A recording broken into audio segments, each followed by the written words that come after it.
The protagonist carefully picks up a piece of tasty meat with chopsticks and dips it into the sauce with the same trepidation. He brings the food to his mouth and takes the first bite, tasting the dish. An elderly man chews the meat in his mouth thoroughly and says that it is delicious. The man looks thoughtfully ahead. He is kneeling in front of a bowl of freshly cooked food. It is still steaming. Not far from the protagonist lies a defeated dragon, with its eyes rolled back and its mouth open. Suddenly, someone approaches the man who is eating and addresses him as Rushel. The man looks at the person who called him in surprise, noticing him. The magical animal comes even closer to him and asks the man what he is going to do next. The protagonist looks at him with bewilderment in his eyes. The animal says that he has defeated a very large dragon and looks at the defeated enemy lying nearby. He pensively assumes that his father will finally acknowledge him. The old man turns his head up and looks at the sky in confusion. He remembers his father and is immersed in memories that took place 70 years ago. Before his eyes appears a large and very beautiful house, over which large black clouds have gathered. It is raining heavily. An adult man stands on the threshold of the house and is about to enter it. A little boy in an apron runs out into the street to meet him with a ready meal in his hands. The boy greets his father with a smile on his face and looks at him with admiration, handing him a tray with food and saying that he has made a pie. The boy wants his father to try his dish. However, the protagonist's father suddenly makes a sharp downward movement with his hand, thereby knocking the boy's dish out of his hands. Rushel is very surprised by his father's behavior. The man tramples his pie. The protagonist's father, dressed in beautiful armor, looks down at him with a piercing and cold gaze. He asks his son what he is doing and is interested in the reason why he does not practice with the ball or train in the mountains. Rushel presses his hands to his chest and is at a loss for words in front of his father, not knowing what to say and stuttering a little. An older man next to him stands up for him and says that Rushel's health has deteriorated, and that is why he allowed him to take the day off. Suddenly, the protagonist's father hits the elderly man who stood up for Rushel in the face with all his might. He flies into the wall with all his might and breaks through it, creating a hole in the wall with his body. The man asks him with cruelty in his voice why he gives him a day off when he is the head of the family. The main character thinks to himself about his grandfather with surprise, worrying about him. Then the man, turning his head to the side, addresses the woman who is holding a small child in her arms and standing not far from them. He calls her Ristina and says that this concerns her too. The woman is surprised. He says that as his mother, she should discipline him. Ristina is afraid of her husband and his words towards her. The woman hugs her small child more and more and tries to argue with him, saying that she did not give birth to him. She looks at the man and says with uncertainty and fear in her voice that for Strua, he is the only relative. He walks towards her with clearly bad intentions. The woman shakes with fear, and her child even starts to cry. Suddenly, the protagonist himself stands between Ristina and the protagonist's father. With a determined face, he blocks the father's path to the adoptive mother. The woman looks at him in surprise, and the small child clings to her chest, crying. The protagonist asks his father to stop with fear in his eyes because they are not guilty of anything. Rushel is forced to admit his guilt. The man asks him again with surprise whether it is his fault. He looks at his son emotionlessly and orders him to take the sword, and also says that it is time for a lesson. The protagonist is very scared and looks up at his father with confusion. His father is Yaramhov Tristan, the strongest swordsman in the world, the bearer of the title of the Holy Sword. He is the father of the protagonist. The man looks at his opponent and with a quick and sharp movement, attacks him with his sword. Rushel manages to dodge his attack, causing his father to take the brunt of his blow on the trees behind him. He looks at Yoruma with determination and thinks about how he is Rushel Hovtristan and how he has practiced with his sword day after day as his son. The protagonist, making great efforts, tries to repel the hail of attacks that hit him with renewed force. He covers one eye due to the strong pressure of his father. Rushel learned not only how to wield a sword. The main character saw memories of a little boy sitting and reading many different books. His father taught him how to be a sword saint, hammering a bunch of knowledge into his head. Rushel learned everything that ordinary people learn in 20 years of their life. They continued to exchange new blows. Rushel again remembered how he lit a fire in the forest. He always worked as hard as he could at the age of 8. His father strikes, but the protagonist jumps up, moving out of the line of attack. Ryouriban looks at his son with anger and hatred. Rushel swings at his father from above with fury and determination. However, before he can deliver a blow, he falls to the ground, in front of Yaris's feet. The protagonist closes his eyes and coughs up blood. He cannot catch his breath or come to his senses in order to continue sparring with his father. His body was affected by an unknown disease. The main character, who is still trying to get up with all his might, is approached by his father. Rushel tries to reach him and calls his father. Instead of helping the son get up and feeling sorry for him, Ryouriban swings his sword sharply and without any emotion attacks Rushel, hitting his target and sending him flying back. The man stands still and says that there was still hope in him, that he would become stronger with age, but his son is getting weaker with each passing year. Rushel's sword lies at his feet, and he himself lies a little further away from his father. The head of the family looks at his son with an indifferent look and rudely says that it was immediately clear that a second-rate mother would only produce a second-rate son. He also blames Lena and says that she gave birth to a defective child. Ryouriban turns around, walking in the opposite direction from the protagonist, who is unable to stand up.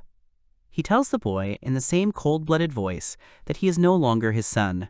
Rushel is dirty and all covered in mud, and raindrops are falling on him from above.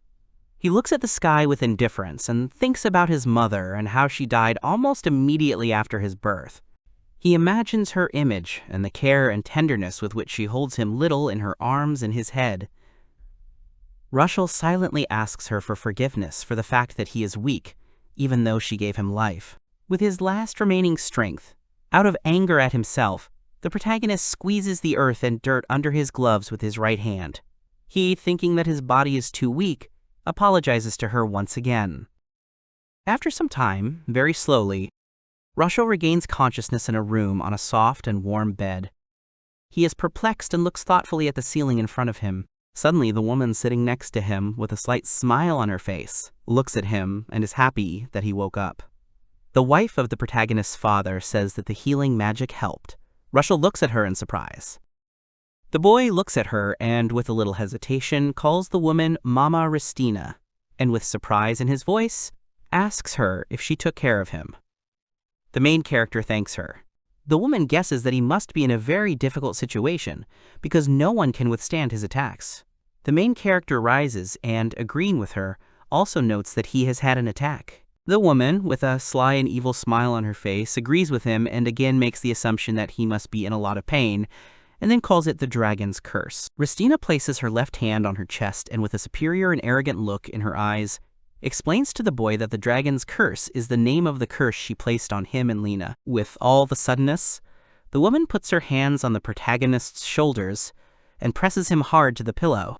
The protagonist himself opens his mouth in surprise and closes one eye, looking at his adoptive mother in surprise. Ristina sits on Rushel and says with glee that finally this day has come, and he has given up the boy. The woman also says that now Storm will become the next Sword Saint. Rushel is very surprised by her behavior. Ristina looks down at the protagonist with a very scary expression on her face and says with a terrible madness in her eyes that she can finally be the mother of the Holy Sword. The protagonist looks at the woman in front of him with surprise and disbelief in his eyes. He opens his mouth in surprise and realizes that this woman cursed his mother, and he has it for this reason. Rushel frowns and grinds his teeth, looking angrily at his adoptive mother. Tears start to flow in the protagonist's eyes, and he begins to think about his mother and her life. The woman in front of him laughs at his tears. She calls him by name and with anger and malice in her voice tells him that he should worry more about himself and not about his dead mother. Ristina, still sitting on top of the main character, tells him that Rushel will be banished and thrown into the mountains where monsters live. He looks at her with fear. The boy, perplexed, asks her again about the mountains. The woman looks at him with a malicious look and explains with a terrible grin on her face that his father ordered it. The main character opens his eyes and mouth in disbelief. He asks her again, remembering his father. A cruel grin appears on the woman's face, and she begins to laugh. Ristina places her hands on the boy's neck, who has no strength to resist her. The protagonist tries to resist the woman. His adoptive mother begins to strangle him and at the same time explain to him that she cursed his mother before he was born. The woman says that he should not have been born at all. The protagonist is shaking. The woman, with all possible hatred and a cruel smile on her face, tells him that it would be too boring if his life were to end now. She wishes for the protagonist to be eaten by monsters and for his cries of complete disappointment to be heard in the mountains. The woman stops strangling the protagonist and throws her head back, taking out her tongue in pleasure from the situation.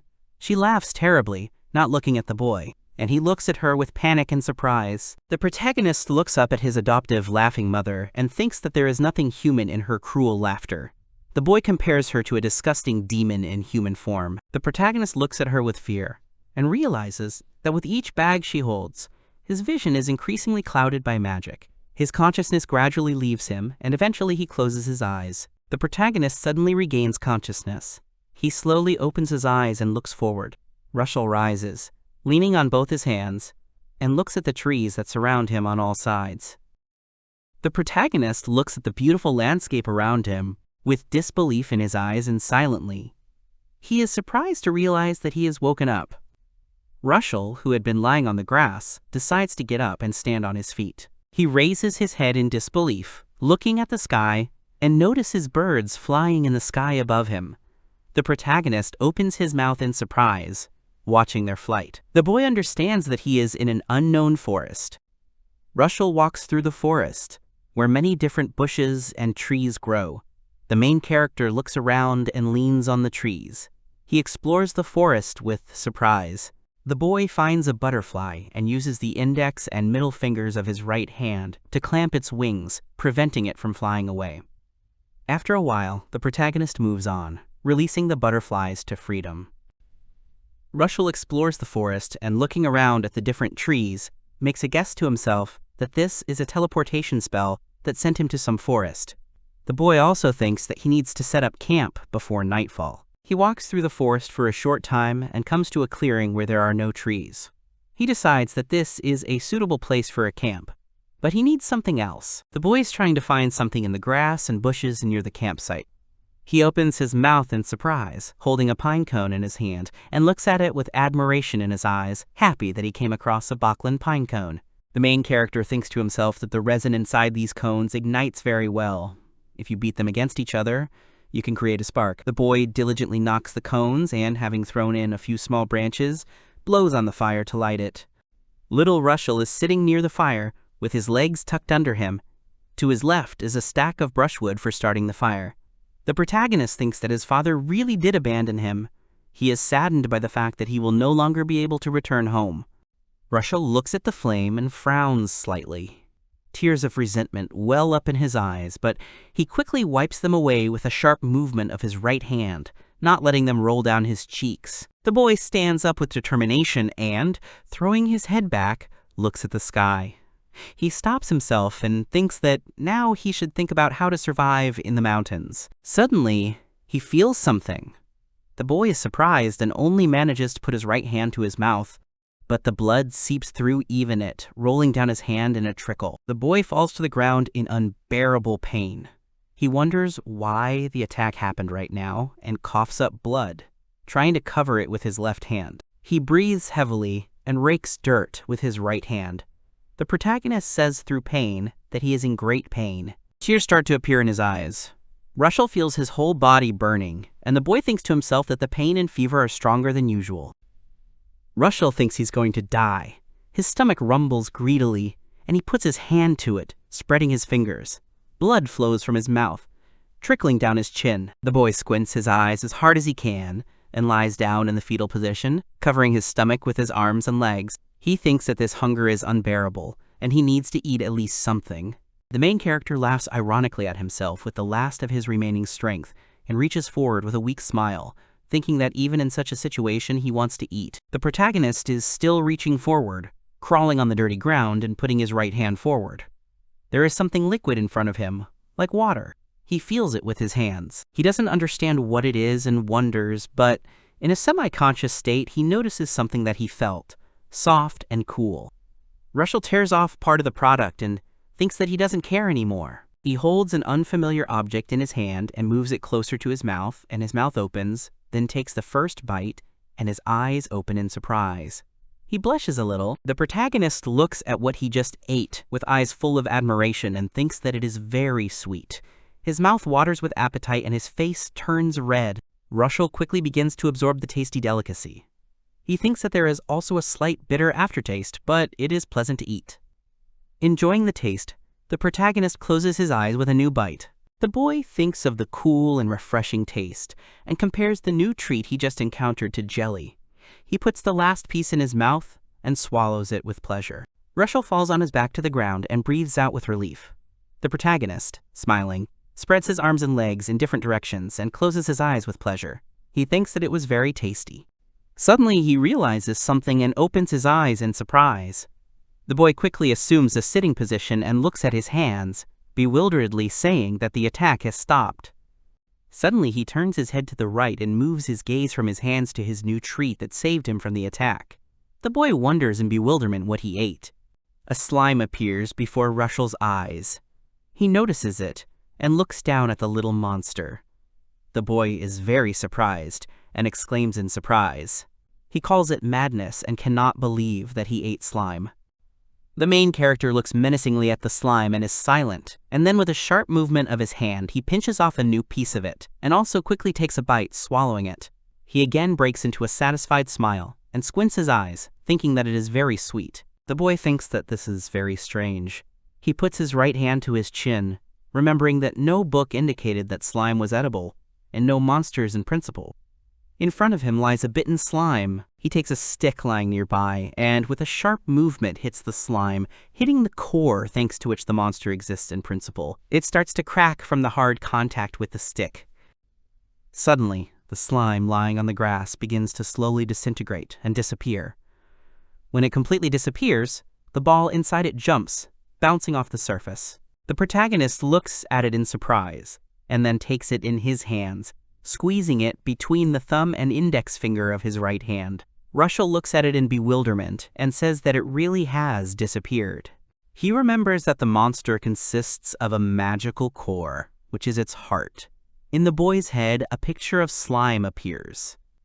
Rushel understands that everything else is the outer shell of the monster. If the core is destroyed, the monster will disappear, and if the shell is damaged too much, the monster will disappear too. He imagines all this in his head, and thinks that this is why everyone thought it was impossible to eat the flesh of monsters. The protagonist looks at the cracked kernel that lies on the palm of his right hand, and thinks with determination that if he carefully tears off the pieces, he will be able to eat them. He enthusiastically squeezes the kernel. The next day, he sharpens the stone by mechanically striking it against another stone. The boy ties this stone to a thick stick with simple knots. Eventually, he achieves that he has made a simple axe. The boy puts his left hand on his side, and with a stern look examines the weapon he has just made, which he holds in front of him with his right hand. The main character slowly wanders through the forest, in which there are many different trees and bushes. Unexpectedly, in his search, he discovers a small river. The guy drinks water from it, scooping up the liquid in his hands. Rushel wipes her mouth with her right hand from the drops of water left after drinking, and looking somewhere far into the distance, she thinks about how she will hunt today, and also look for edible monsters. Suddenly, he notices a slime next to him and looks at it. He aims with his hand movements to better attack his opponent, and eventually he grabs some of the slime with sharp lunges of his hands. Rushel holds the torn pieces of the defeated slime in his right hand, and holds another piece to his mouth with his left hand to taste it. The boy looks at the monster, who lies all bitten up not far from him. He thinks to himself that the easiest monster he can eat is slime, and that way he can curb his hunger. However, he realizes that he needs something other than sweetness. His stomach rumbles in discontent, and he grabs it with his right hand, expressing his annoyance. The protagonist picks up an axe and thinks that he is going hunting anyway. The boy looks at the tree in front of him and grabs its trunk with his hand. He chops down a young tree with a mechanical movement using a homemade axe. When he finishes his work, Rushel begins to scrape the tree trunk with a stone, thereby wanting to obtain a thin material for making rope. He raises the new weapon in front of him with joy in his eyes, and looks with enthusiasm at the bow that he just made with his own hands. Rushel is happy that the bow is ready and touches its bowstring a little. Now he needs to make arrows from branches and bird feathers. He makes a couple of arrows and thinks that this is enough. After that, he sits down in the numerous bushes and thinks that he needs to wait for prey. The main character waits in ambush for a long time in front of a beautiful river from which he recently drank water and thinks that at any moment the enemy may appear. However, after some time, no one comes. Suddenly, the main character, with surprise in his eyes, notices a doe with a fawn in front of him. He rejoices at his future prey. The mother bends her head to the river and begins to drink water. Rushel tries to aim his bow as best as possible and is about to shoot the animal, but is surprised to suddenly notice something, and stops. The doe also notices the same thing, and while her baby is drinking from the pond, she suddenly rushes away, trying to dodge the attack, but someone's claws grab her by the flesh. The protagonist looks up and opens his mouth in surprise as he sees a large bird using its claws to carry the animal up into the air. A small child watches from the ground. Rushel realizes that it is a black raven and watches the predator leave. He thinks that these monsters not only carry off deer, but also tigers. The boy takes the bow in his hands and aims, thinking that now he will become prey. The boy quickly releases an arrow from his homemade bow. The attack hits the target and wounds a large black bird. It caws in pain and surprise, and releases the deer from its claws. The protagonist coated the tips with the juice of the tilkogi grass, and as a result, a paralyzing poison was obtained. The boy watches as the bird stops and releases its prey from the ground. He hopes that everything worked. Suddenly, a black raven gradually closes your eyes and begins to caw loudly. The large bird slowly falls down. The boy opens his mouth in delight and widens his eyes, exclaiming with joy. After some time, the main character makes his way through the forest and finally finds the bird he had defeated some time ago, which lies on the ground and continues to croak. The boy makes a small fire and, standing next to the defeated bird, which has finally fallen silent, thinks that his hunt was successful. But now he has a problem. The boy looks at his enemy with tension on his face and thinks that he knows how to cook the bird because he learned to cook it, but it will carry damage to his body. He understands that if the damage is too severe, the entire raven could disappear, which means he needs to do all this while he is still alive. Rushel hesitantly picks up the axe. The bird, with open eyes, looks at the boy. The protagonist begins to peer into her gaze. He looks back at her with a contradiction in his soul, which is reflected in his gaze, and frowns. Rushel, with determination, blindfolds her with a thick rope in several layers and tightens a strong knot. He asks the monster for forgiveness. The protagonist begins to gradually pull out the black feathers of the bird. The boy thinks that guilt is normal. He takes the axe in his hands and, looking at his prey, says that he is truly sorry. Rushel begins to cut the monster's flesh. The protagonist thinks that he needs to eat it, or else he will have no future. The boy frowns and tears well up in his eyes from the feeling of guilt before his prey. Rushel puts in all his efforts and tries for a long time, simultaneously sighing heavily due to fatigue and stress. The main character finally finishes the work and looks at his result. The boy holds a piece of the monster he defeated earlier in front of him. Rushel, with surprise on his face, is happy that he succeeded and was able to get the fillet. He pushes the fillet aside and looks with some disappointment at the cracked core left by the stricken black raven. The boy notes that this is all the raven could stand. Rushel, with a joyful smile on his face, places a piece of meat on the ground in front of him and says that the feathers and meat he got from it are still here, and also thanks the monster for this. The boy looks with admiration at the fillet lying on the ground and tries to cover his eyes with his hand from the glow that seems to be coming from the meat. He says that this meat is very beautiful and compares it to amethyst. The protagonist wonders if this meat is edible and thoughtfully rests his left hand on his chin, looking at the fillet. He thinks that the grass is harmless to people, but he is more concerned about the meat itself. The guy realizes that he learned that slime is edible by accident. Suddenly, he notices something in front of him and looks in surprise. In front of him appear two deer that he had seen before near the river. Rushel cuts off a small piece of meat and throws it towards the animals. He thinks that the deer sometimes eat meat. Part of the fillet falls in front of the deer, and they begin to sniff out the food the boy gave them. The animal starts chewing the meat, and nothing happens to it. The deer go back into the forest, and the boy turns around and concludes that the meat is edible after all. First, he seasons it with rock salt he found near a stream. Then he puts a couple of pieces of meat on a homemade skewer and roasts them over a fire he recently made. The main character gets delicious fried meat. He looks at his culinary masterpiece with admiration and is already drooling over the freshly cooked meat. Rushel tremblingly brings the skewer to his mouth and, with his eyes closed in delight, takes his first bite. The protagonist slowly chews the fried meat and immediately breaks into a smile, thinking that it is very tasty. It's so elastic it seems to resist when he eats it. The boy also notes that the meat is very juicy. Rushel swallows another piece and thinks that it melts in his mouth and is much more tender and juicy than chicken. The main character closes one eye and throws more and more pieces of fried meat into his mouth with pleasure. He got so carried away with the meat that he even forgot that it belonged to a monster. The boy falls to the ground with a tired sigh, his mouth wide open. He spreads his arms and legs to the sides and notices with pleasure that he has eaten his fill and that he hasn't stuffed his belly like this for a long time. Skewers lie next to him. The protagonist thinks that he hasn't had an attack all day, and now he can sleep for hours. Suddenly, he hears a voice that tells him that he has gained night vision. The boy jumps up in surprise and opens his mouth in surprise, exclaiming in surprise and wondering. The protagonist opens his eyes wide and looks ahead, towards the forest. He arrives in great bewilderment, looking at the trees and noticing that he sees everything very clearly. Rushel touches his eyes with his right hand and, not believing it, thinks that this is his skill. The boy remembers that skills are special abilities that are different from magic. They all enhance a person's physical abilities. They can be obtained through rigorous training, as well as through trials in the church. Rushel continues to look at the trees and bushes in front of him with surprise. He thinks about it, considering it strange because he has not trained. Suddenly, his eyes widen, suggesting something in his head. The protagonist is perplexed and looks at his hands. The boy confidently assumes that this happened because he ate the monster. It's possible because he heard that there are edible herbs that improve the skill.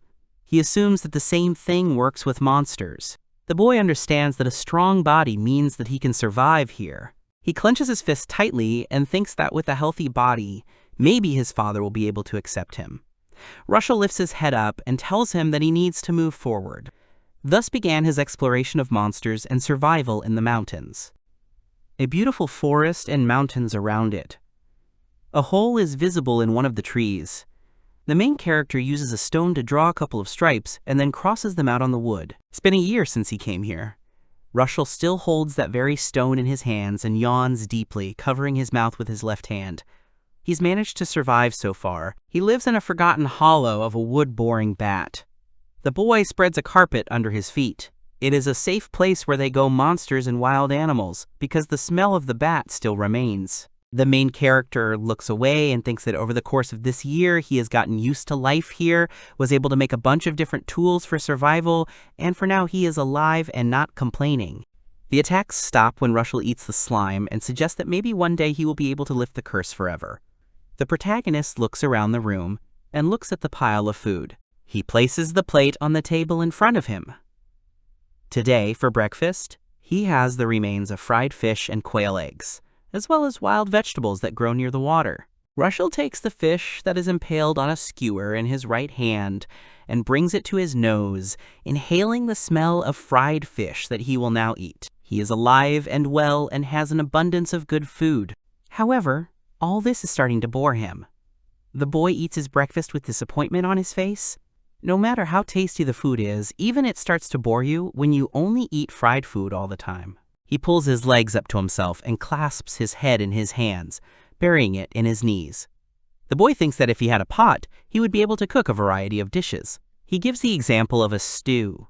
So he tries to make himself pots or pans, but he couldn't do anything with the fireproof leaves, and nothing came out of the clay.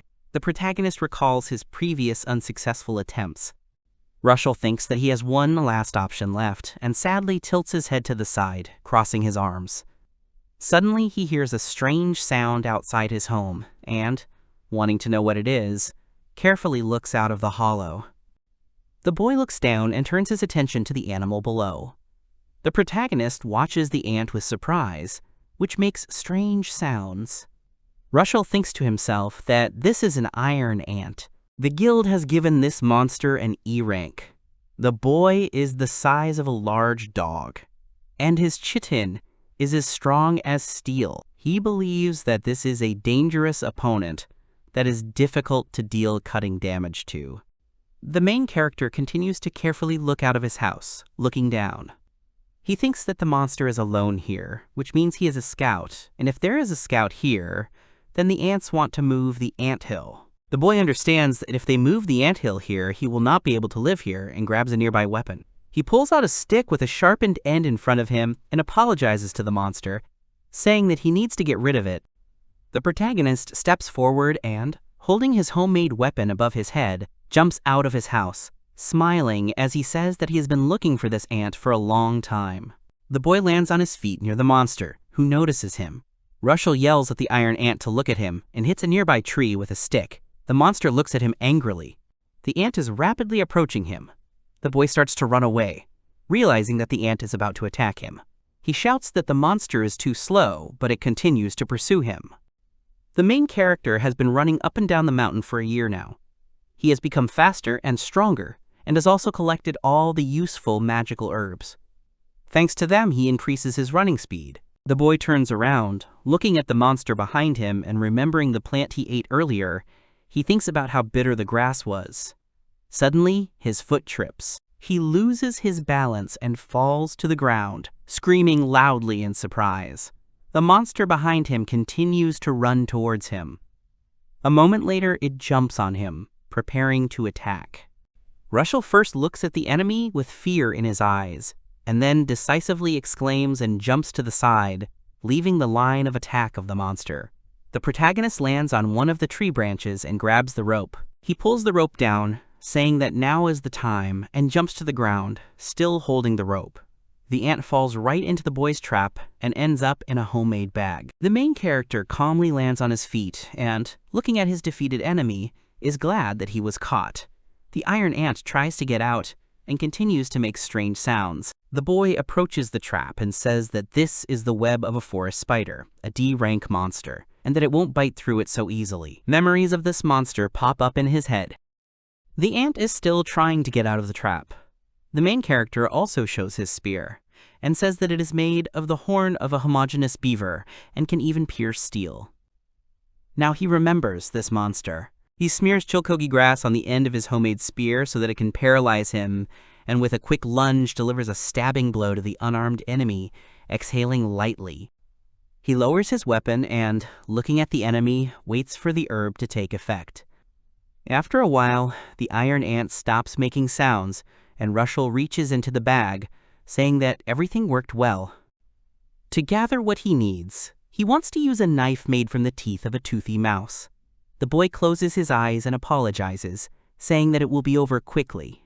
A year has passed, but he still feels guilty when he does this. He plunges the knife all the way in, and with a look of concentration on his face, says that if he damages him too much, he will disappear. He has to do everything quickly and carefully. Rushel smiles slightly as he starts to succeed. Finally, he gets himself a bowl and says that it can be used as a pot. He wants to take the rest of the parts, because iron is useful. You can also take his oil, which he secretes from his mouth. The protagonist, with uncertainty and pity in his eyes, says that it is time to say goodbye. He wants to end the suffering of the iron ant, and with a quick movement, strikes with a knife. The monster disappears, leaving behind only a cracked ball. Rushel folds her hands in a grateful gesture and closes her eyes, expressing her gratitude to the ant. After a while, he takes the bowl he recently made and says it's time to try it out. Rushel scoops up water from the stream and makes a small fire. He holds the new container over the fire, watching the water in the container. Suddenly, he is surprised to see a couple of bubbles appear on the surface of the water. The boy looks at the boiling water with admiration in his eyes. He exclaims loudly and joyfully, raising his hands up. He is happy that nothing is leaking or breaking. The boy lifts the pot up and says with joy in his voice that the pot has been received. Now he can cook what he wanted for so long. In his head, he imagines many different dishes that he can eat. The main character is happy and says enthusiastically that now he can cook a stew. The protagonist says that he already has what he wants to cook and reaches into his bag for something. He takes something out of it and reveals an object previously wrapped in grass leaves. It turns out to be baby boar meat. Baby boars are E-rank monsters that resemble normal boars. They are essentially B-rank monsters that have not yet grown up giant boars. At the same time, Rushel imagines the monsters in her head and herself in comparison to them. Often, baby boars walk close to giant boars, so they are difficult to get. However, thanks to a trap that the boy set, he managed to catch one in a net. The protagonist takes out a knife and says it's time to cook with a smile on his face. He has already prepared the meat in advance and seasoned it with salt. First, he is going to cut the meat into cubes. Then he puts them in boiling water for a few minutes to get rid of the smell and excess fat.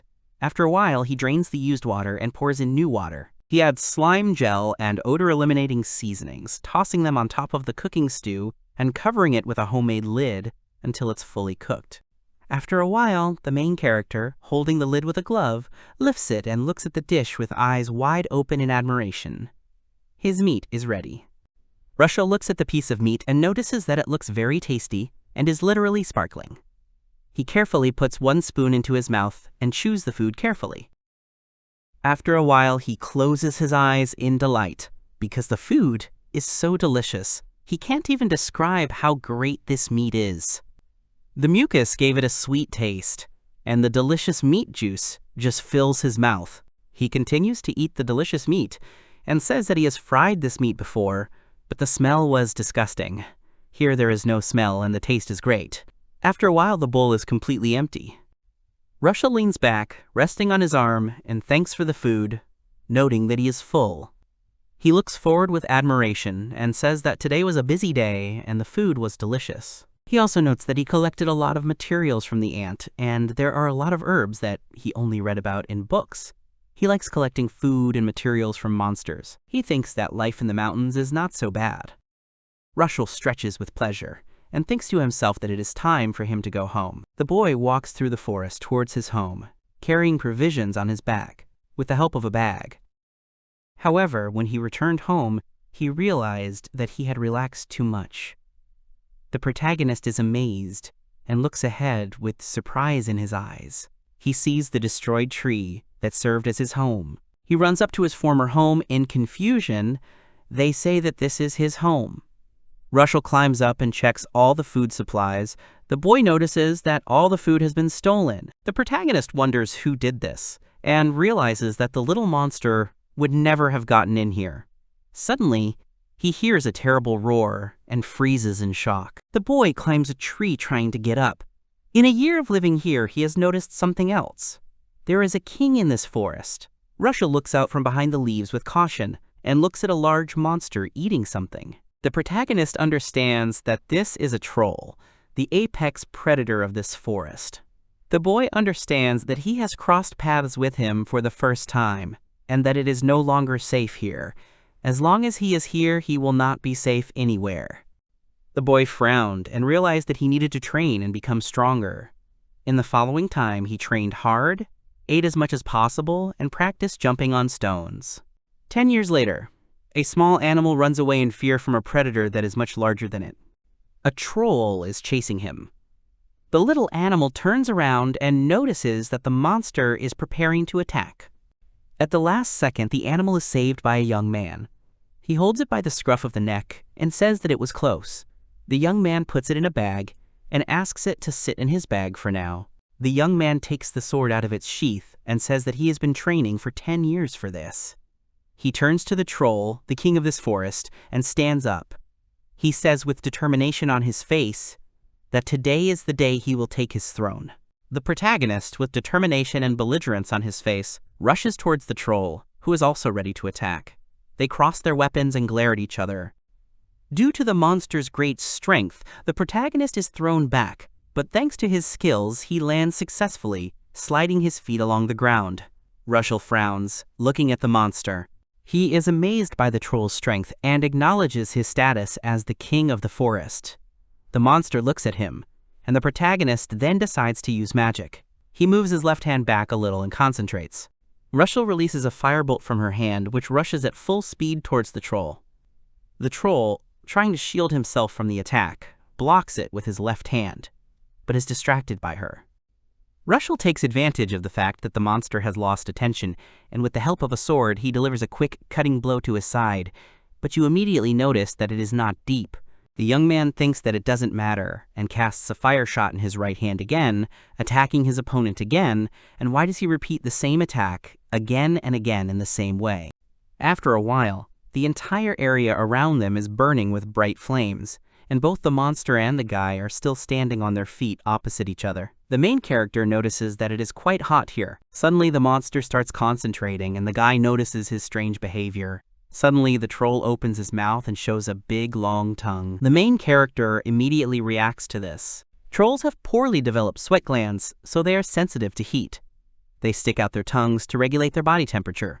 The protagonist immediately pushes off with his feet, jumping forward. He thinks that their tongue is their weakest point. The young man cuts off the monster's tongue in a jump, and it falls to the ground. The young man thinks to himself that trolls become slower when they are hot. The monster screams loudly in pain and gets even angrier. Blood drips from his mouth. The troll is furious and rushes at the protagonist. He understands that he has run out of options, and so he decides to eat him. The guy is completely calm and indifferent. He calls it a great try. The monster grabs him in its hands, but it turns out to be a shadow doll. Rushel is already behind him and swings to strike. What the troll grabbed was just an illusion. The protagonist uses his X-ray skill and looks at the monster, seeing its structure from the inside. The young man, with a serious expression on his face, cuts through its flesh with a slight movement of his sword, striking. Monsters are different from other creatures in that they have magic circuits in their body that direct magic power throughout the body. When a large supply of magic power begins to leave the body, it becomes difficult to maintain the body. The troll first writhes in pain and then disappears completely. The protagonist calmly lands on his feet and looks in surprise at the core, which disintegrates into pieces. Rushel joyfully raises his hand up and shouts that he succeeded. He says with a smile on his face that it was not in vain that he trained for 10 years and the king of the forest was defeated and victory is his. Suddenly he hears some growling from behind his bag. The protagonist remembers the little animal he had put there earlier and, quietly exclaiming, asks for its forgiveness, opening the bag, from which a small animal immediately jumps out. The little animal gets very angry and growls at the guy. The young man squats down and realizes that it is Curl's kitten. He thinks to himself that the little animal is cute. Rushel says that he saved it from the troll and asks him not to be angry. Suddenly, the little animal bends into some strange pose. The main character worries and asks him with excitement in his voice what he is doing. He hears the rumbling of the little visor's stomach, which is squinting. The protagonist realizes that he is hungry and says that he can cook something for him.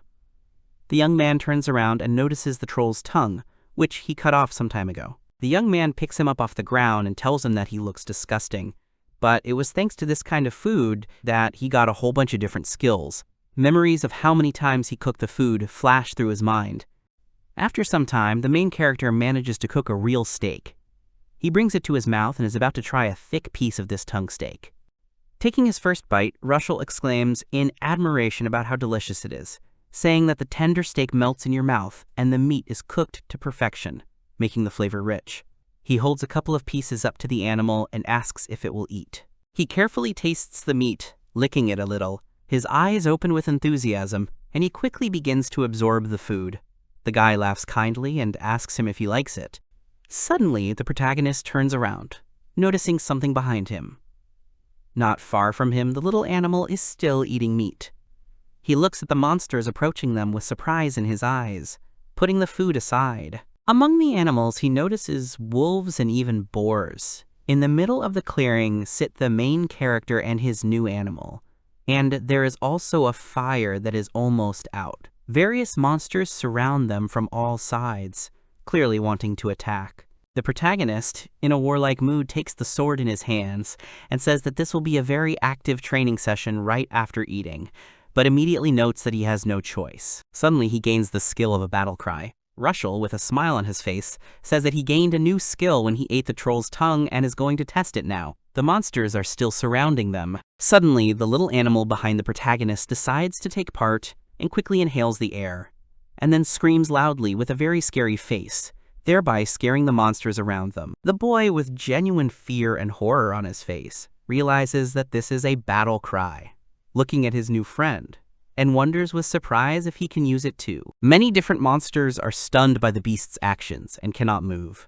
The protagonist, despite all his efforts, understands that he cannot move. His new friend growls even louder and louder.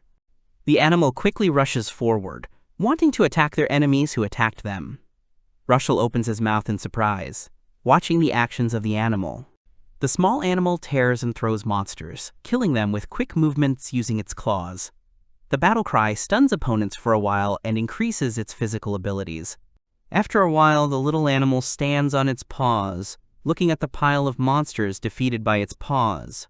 Rushel chuckles and looks at the little animal. He thanks it with a smile on his face, putting the sword back into its sheath. The main character says that this time he saved him. The animal looks at him in response. The guy does not understand what he is trying to tell him. The animal meows, trying to explain what he wants. The protagonist concludes that he wants him to follow him. The animal meows in agreement and walks through the forest. After a while, they come to a clearing and Rushel looks ahead in surprise. The young man notices traces and struggles of large monsters and examines numerous craters located on the ground. Suddenly, the protagonist notices something and looks at the animal next to him. The same one brings him a stone in his teeth. Rushel is surprised because he understands that it is a magic stone. He sinks down on one knee to be closer to his friend and makes the assumption that his parents fought with this troll. In this case, the main character understands that the animal is also alone, like him. The young man strokes his friend's head between the ears with care and trepidation. He covers one eye. A memory appears before the protagonist's eyes, in which his father tells him that he is no longer his son. The animal looks at Rushel's face with surprise. He himself does not notice how he begins to cry. Tears well up in his eyes, and he wonders in surprise. He has become noticeably stronger in these 10 years, but his father would have killed him without relying on magic. The boy tries to wipe the tears from his eyes with his left hand. His new friend cheers him on, trying to support him. There are still tears in the boy's eyes, but he gradually stops crying and thanks the animal for calming him down. He strokes his head again and says that he can't go home yet. The young man offers to live together. The animal happily opens its mouth and meows with pleasure. The main character is happy and says with a smile on his face that he doesn't seem to mind. The guy tries to think of a name for him and eventually calls him Alma. The little animal looks at him in surprise. Rushel explains to him that it is an ancient word that means heroes, and asks him what he thinks about it. He meows with joy on his face and smiles back at him. The protagonist is happy that he liked it. He extends his right hand with a smile on his face, saying that he is glad to meet you, and addresses him by his new name. Suddenly, the protagonist notices something from above and freezes in amazement. He, like Alma, looks up. They both see a large and powerful dragon flying above them. The protagonist covers his face with his left hand because of the strong wind, and exclaims in surprise, surprised to see a dragon. He knows that dragons appear once every few years. The dragon does not pay attention to them and continues to fly forward. Dragons are so strong that even trolls hide in their holes, and if trolls are the kings of the forest, then dragons are the masters of the mountains. Rushel watches the dragon fly away and wonders if his father will recognize him if he kills the dragon. The young man does not take his eyes off the monster soaring in the sky. He says with determination in his eyes that everything is decided and raises his sword up, pointing it at the sky, or more precisely at the dragon flying across the sky. Rushel says belligerently that he will kill the dragon. Then the main character and Alma go back to the forest. Thus, 60 years pass. An old man walks through the forest, on whose belt a sword is visible. Next to him walks a large and terrible monster. In front of a large rock, Alma asks Rushel with a grin if he is sure of his decision. The old man asks him if he is scared. clearly laughing at his friend. He replies negatively and says that he just thought that his back might seize up. The animals look at their comrade with a smile. The main character parries his joke and says that he has gray hair all over his fur. Rushel throws his gray head back and closes his eyes, remembering how sweet he was. His youth comes before his eyes. The protagonist thinks that in 60 years his friend has become very daring. Alma uses telepathy to apologize to him for being so impudent. The old man asks him not to use the skill to read his thoughts, because he believes it is very important to trust each other, and asks if he understands him. Suddenly they both notice something. The protagonist addresses Alma, but he understands him without words and simply agrees. The old man looks up with tension in his eyes and prepares to draw his sword from its sheath. The friends see an enraged dragon rushing towards them from afar. Rushel does not remove his hand from the sword and says that its flame melts even stones. He asks his friend to be careful. He reciprocates and asks for the same. The dragon approaches them at a fast pace, flapping its large wings. Rushel looks at his enemy with fury in his eyes and says that their opponent is the strongest among dragons, a great dragon. The monster prepares to recreate the attack, and after a moment, with a quick movement, breathes a huge column of fire at Alma and Rushel. They remain calm and peaceful. Alma uses telepathic communication to contact her friend. He understands her instantly and simply agrees with her. Alma opens her mouth and is about to attack the dragon. The beast produces a huge white beam that comes out of its mouth. The dragon's destructive flame collides with Alma's bright beam halfway through, and both spells are stopped. A smoke screen appears, blocking the dragon's view of the battlefield. A moment later, when the smoke clears, the dragon sees Rushel in front of him, about to attack him with his sword. To defeat him, the main character forged a sword that took about 60 years to make, the Dragon Slayer. He quickly pulls his sword out of its sheath and is about to attack his enemy immediately. The protagonist strikes the enemy from above downwards, cutting the air with his sword. The dragon quickly moves away from the blow and looks at the old man in front of him with anger and fury in his eyes. He waves his tail and uses it to strike the main character. He lands on his feet without any problems and continues to look at his opponent. The dragon towers over him menacingly. The dragon twists and kicks with all its might at the place where the main character landed earlier. The old man loudly shouts to Alma that the dragon is sitting down and looking at him. His friend looks at Rushel in response and says that he understands what he means. The beast immediately uses his own skill, and the dragon's paws are immediately covered in a crust of thick ice. Alma uses her ability and casts ice shackles, which causes the dragon to gradually become covered in thick ice, freezing it right down to its wings. The beast tells his old friend that the dragon cannot move for now. The protagonist immediately rushes forward, preparing to launch an attack with the ball at their opponent. Rushel squats down for a more effective throw during the attack and grabs the sword with his right hand, preparing to draw it from its sheath to wound the dragon. The main character also uses his skill of a flurry of blows, and a real hail of blows of the main character falls on the dragon. Many of his attacks fall on different parts of his body. The protagonist silently addresses his opponent and asks how he feels about Rushel's attack. The dragon looks askance at his enemy, who attacks him. At some point, the dragon manages to catch the old man, and he uses his eyes to do so. The man looks at the dragon and falls for the trick it uses on him. The man exclaims inwardly and realizes with annoyance that he has made a mistake. He notices a change in his body, and their enemy is not going to stop and wants to continue attacking him. Alma, with concern in her voice, addresses Rushel by name and fears for her friend and his life. At the last moment, he protects the old man from the dragon's attack, and he gratefully exclaims his name. Both friends land on the ground quite successfully. The beast, without looking at him, asks him if he is okay. He answers positively. The old man looks at his friend and says that he believed that he would save him. Alma's face turns bright red when he hears his friend's words. Because of his friend's praise, he asks him with an embarrassed voice why he suddenly decided to say it so abruptly. The old man looks at the dragon standing in front of them with concentration in his gaze, and thinks to himself that he told the truth, because without Alma he would already be dead. However, the main character's thought that if his father were here he would win alone does not leave him. Rushel and Alma again go on the attack on their enemy, the great dragon, who also intends to fight them. The old man attacks the dragon with his sword and thinks that his father was faster.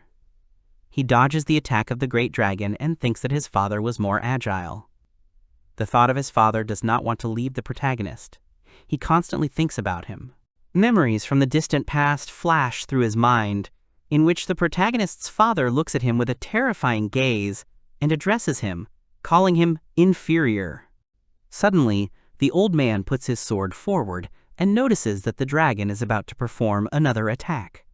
The monster opens its mouth and a column of bright light begins to come out of its mouth. The protagonist agrees with his father's words and thinks that he is truly inferior to him. The protagonist, despite the dragon's attack, is going to counterattack him. Alma, with concern for her friend in her voice, shouts loudly to the protagonist, addressing him by name. The dragon looks ahead with surprise in his eyes and is amazed at what he just saw. Rushel's clothes were slightly burnt, but he managed to leave the fight almost uninjured. The old man sits on one knee and covers his face with his right hand. It took him 60 years of training to defeat just one dragon. The protagonist says that he got the skill of heat resistance because he ate the meat of a firebird for 60 years, so the dragon's flame won't take him. The old man looks at his opponent with determination in his eyes. The dragon is very surprised by such a skill of his enemies. His eyes are wide open because he is amazed. The monster suddenly spreads its wings and soars upward, trying to escape from them. He and his friend look up at the dragon, trying to escape. Alma says with anger in her voice that she can't let him, and Rushel finishes the conversation for him and makes it clear that she won't let him escape.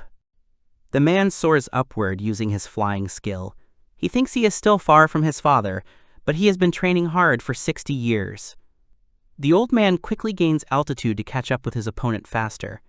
Finally, when he reaches the right height, the old man prepares to attack and remembers his childhood and his youth. The dragon looks at him in surprise, his eyes wide open in surprise. The protagonist thinks that this time he will be able to kill him. Rushel, with one sharp and at the same time fast movement, makes a slashing blow at the enemy and cuts him in half. The protagonist cuts the dragon in half in a jump.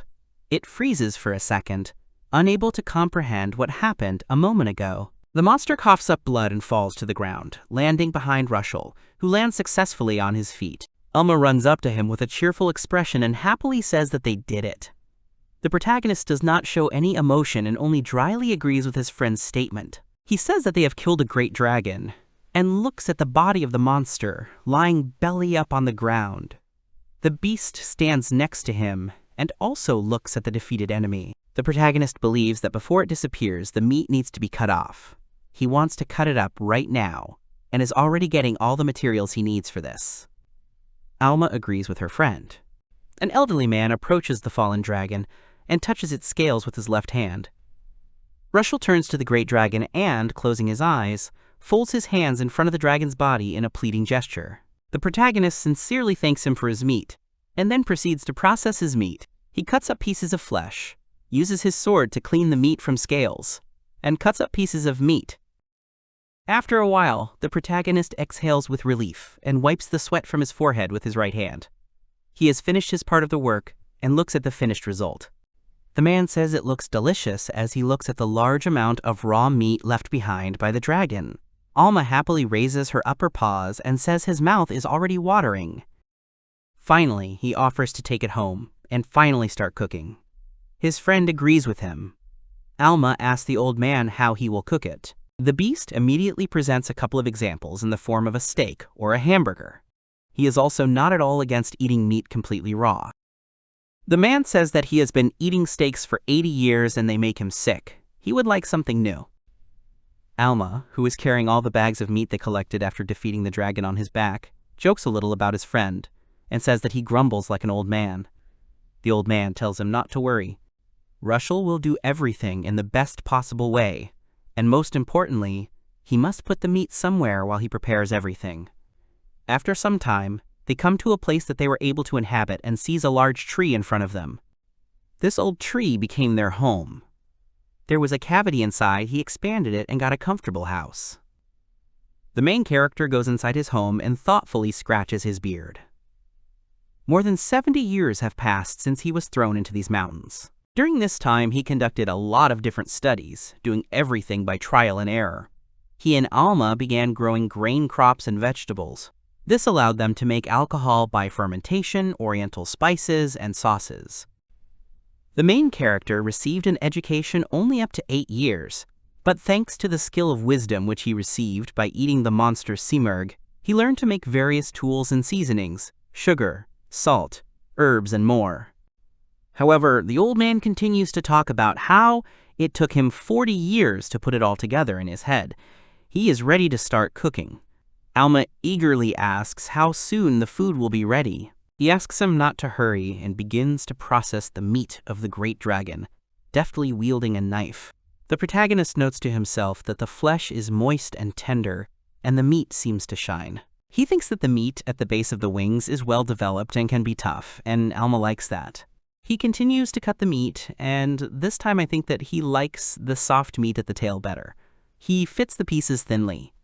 After a short period of time, the dishes are completely ready, and the most delicious delicacies appear before the beast. Rushel proudly calls this Shia Chiabu from the great dragon. Alma is indignant and exclaims in surprise. He does not understand what shabu shabu is and thinks it would be better if he just cooked a steak.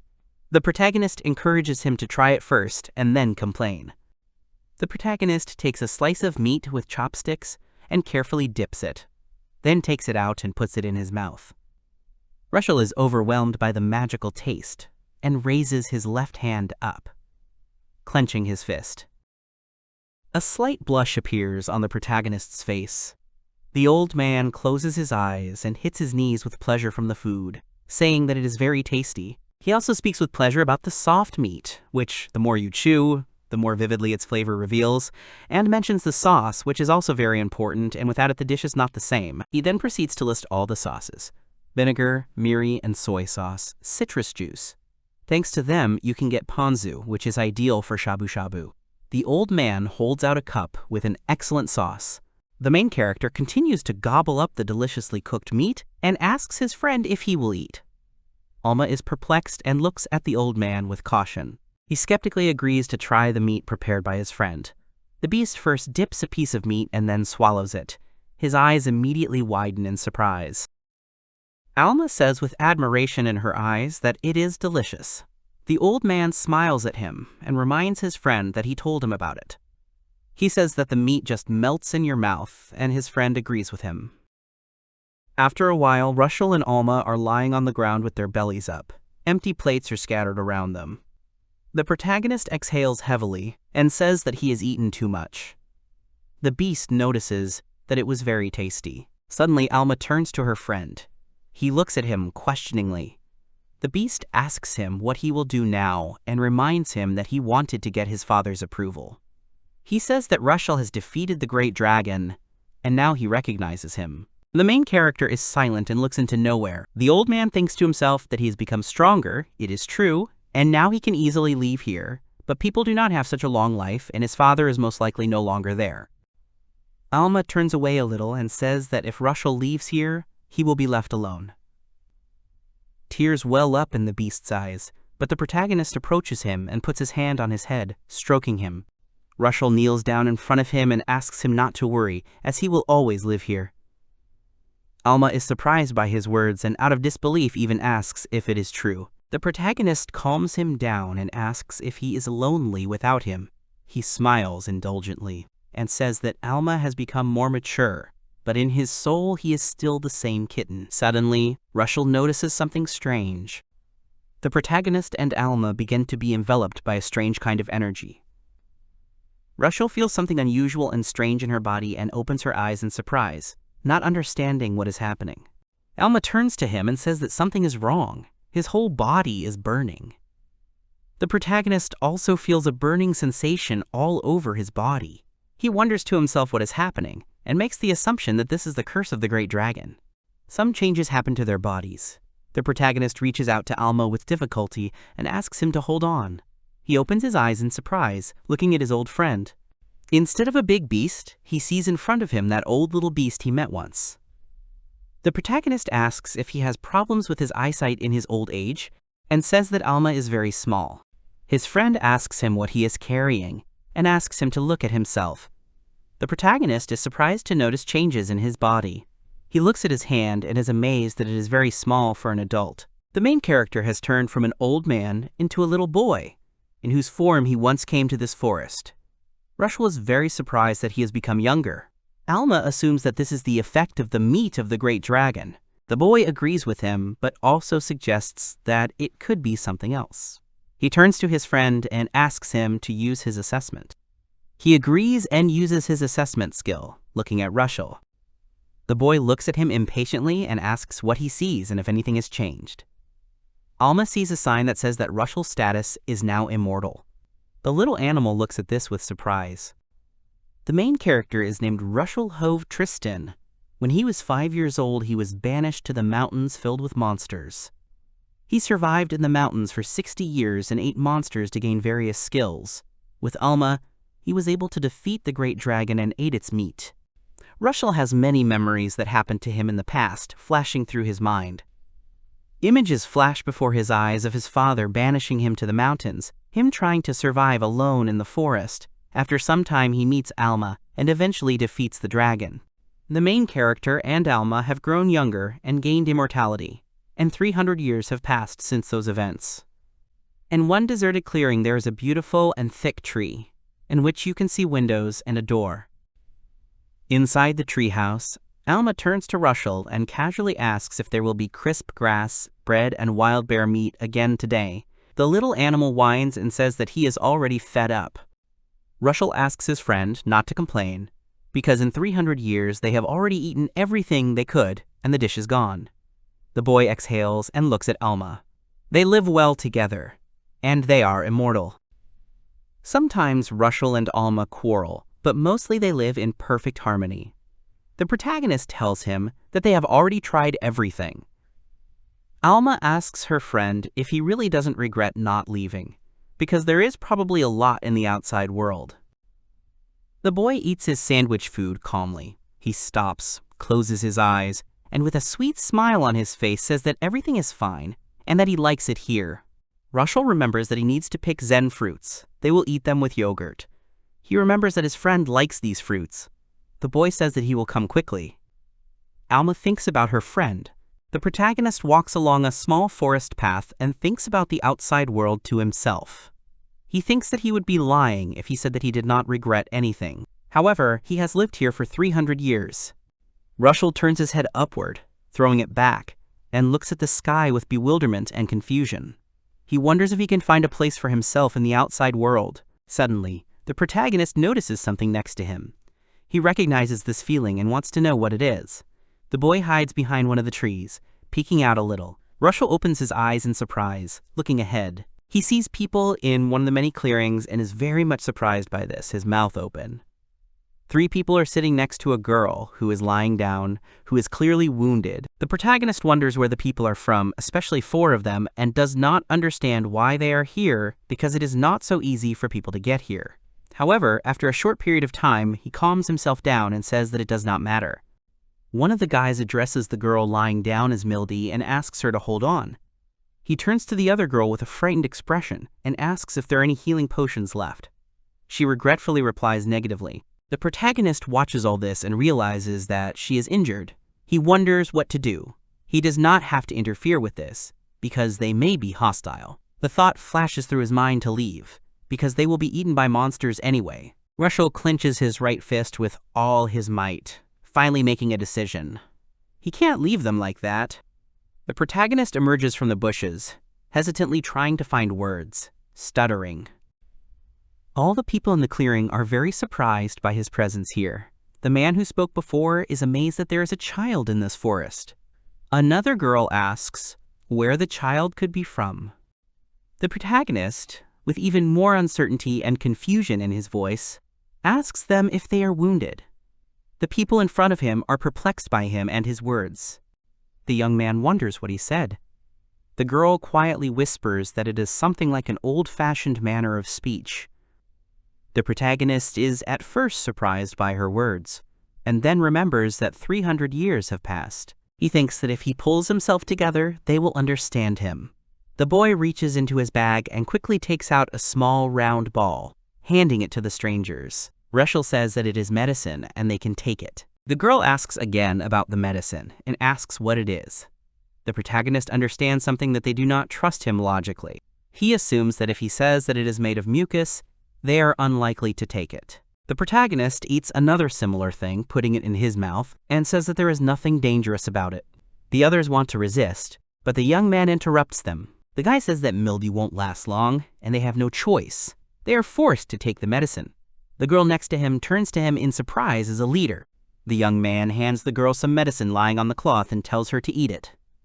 Mildy chews it with difficulty at first, but after a while she exhales easily, and her breathing returns to normal. The young man and the man are happy about this. The girl next to him says that her breathing and pulse have calmed down, and she feels better.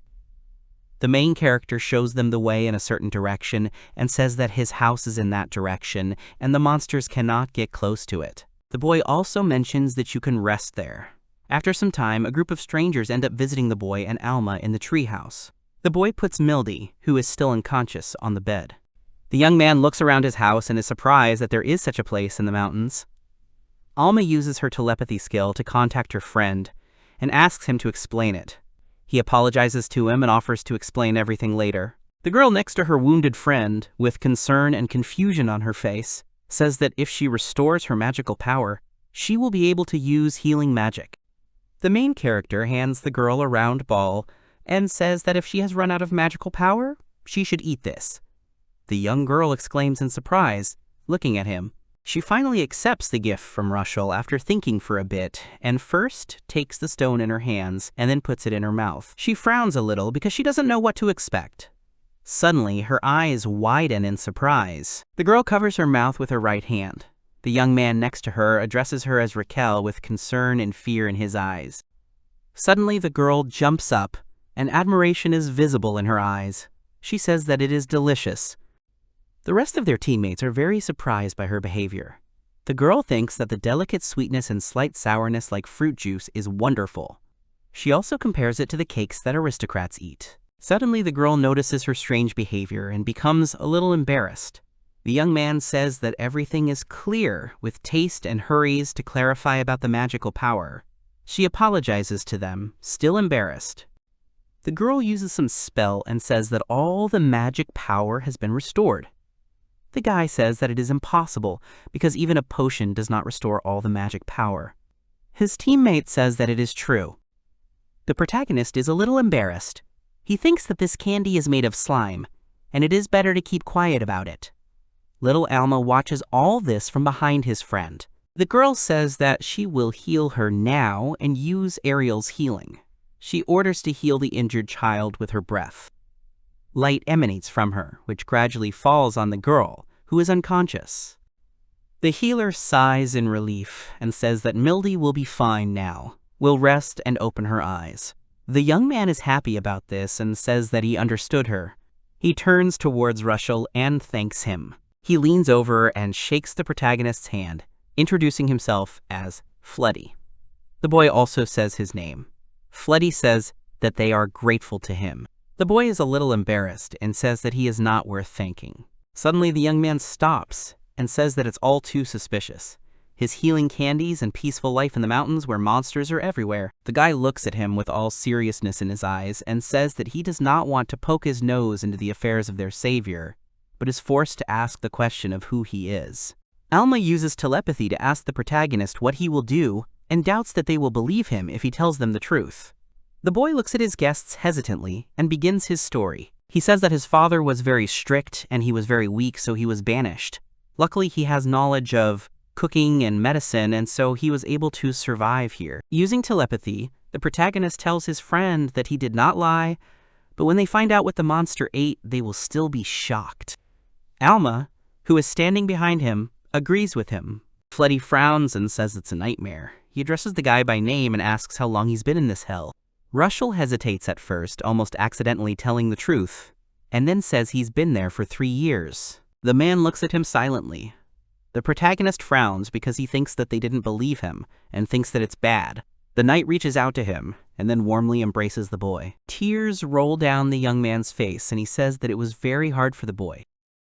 The protagonist thinks to himself that he has been living like this for 300 years and does not feel anything. The boy smiles easily and thinks that Fletty is a good person. Suddenly he notices the looks directed at him from other people. Suddenly, even for him, the main character starts crying. The second man pats him on the head, and the girl hugs him from behind, telling him how smart he is. Rushel starts to cry very loudly, sobbing. Alma silently watches this and remembers that Rushel's mother died when he was a child, and his father never hugged him. He lived 300 years and never cried. The little animal's eyes also fill with tears as he watches this heartbreaking picture. He is happy that his friend has finally experienced human kindness.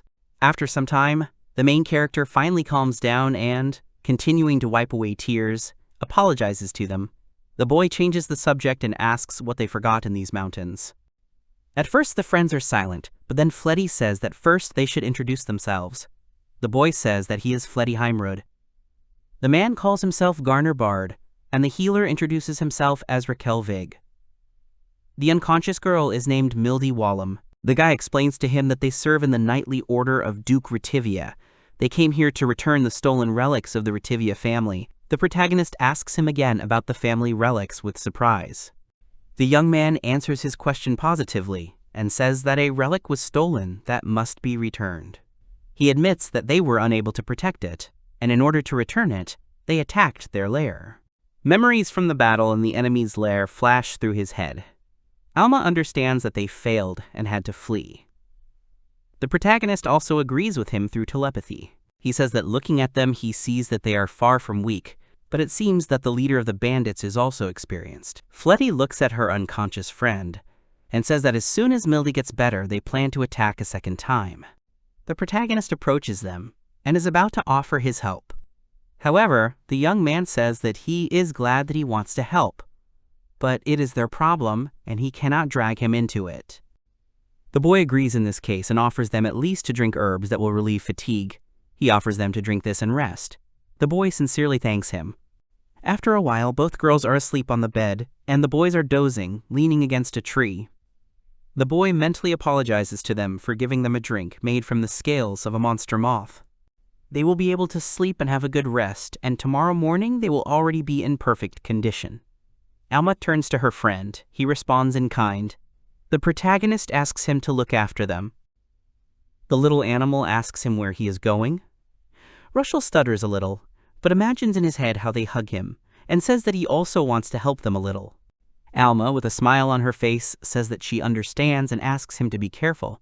The boy agrees with him and thinks about using the skill he got from eating the cloud elemental. The main character quickly flies up and already at a decent height from the ground uses the Black Raven skill, which gives him night vision. The boy hangs in the air and looks at the horizon. He sees a road and realizes that people began to live even here after 300 years. He puts his hand forward and thinks that this is where Fletty and the others came from. The boy uses the rabbit ear skill to detect the presence. After a long distance, the boy finally notices the bandits and is happy that he found them. He listens to their dialogues with the help of the skill, and understands that, judging by their conversations, these are exactly the same bandits who fought with his new friends. The protagonist unexpectedly lands next to the enemies. The men are clearly aggressive. One of them asks who he is. Rushel asks them not to be offended, and says that he just wants to help some people. Rushel stood before the crowd of menacing bandits and firmly told them that he would give them a chance. Rushel told them that they should leave everything they stole and go. Then Rushel threatened that if they refused, Rushel would not restrain himself. From which all the bandits looked at Rushel in bewilderment, not understanding his words. Then all the bandits started laughing loudly and mockingly asking about this kid. Menacingly grabbing their swords, some said that he was cute, and some offered to sell him to buyers. Rushel stood in front of them, looking at them with a very serious look, and listening to them laugh. Then he calmly told them that they were not in the mood for conversation, and he now had no choice. Then Rushel ran very quickly between the bandits, who were still laughing at his words, and attacked each one quickly and unnoticed. Rushel stood behind them, and a moment later all the bandits were simultaneously wounded. The bandits began to fall to the ground, unable to bear it, and wheezing in pain. Some of the bandits, lying on the ground, looked at Rushel, stretching out their hands to him, and thought hopelessly that he was not an ordinary boy. Rushel watched them until all the bandits fell, put his one hand in front of him, using magic, and directed it at the small fire. And at that moment, a small fire lit up. All the bandits gradually came to their senses from the pain, but still lying down, and angrily they asked Rushel about who he was. To which Rushel, ignoring their words, attracted the attention of all the bandits, telling everyone to listen carefully. Rushel stood menacingly in front of all the bandits, and threateningly told them to leave the mountains immediately and leave the life of bandits. He advised them to live their lives honestly and forget about what happened here, as well as about him. All the bandits looked at Rushel in surprise. At that moment, Rushel raised his hand and threateningly told them that otherwise, no matter where they hid, and without finishing his words, Rushel put his hand in front of him. Then, pointing his hand towards the forest and using his magical power, he completely destroyed the area in front of him, along with all the trees and plants. Seeing his mighty power, all the bandits looked at Rushel with fascination, with their mouths open and fear in their eyes, saying nothing. Rushel stood in front of them very threateningly, and looking at them menacingly, told them that he would find them all. All the bandits started screaming and getting up from their places in fear. They ran very convulsively into the forest with frightened screams, running away from Rushel. Looking after the fleeing bandits, Rushel thought that his threat should have worked.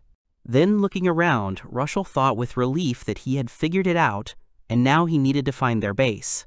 Suddenly noticing a rag on the ground, Rushel picked it up and sniffed it, after which he turned away from the stinking rag in disgust.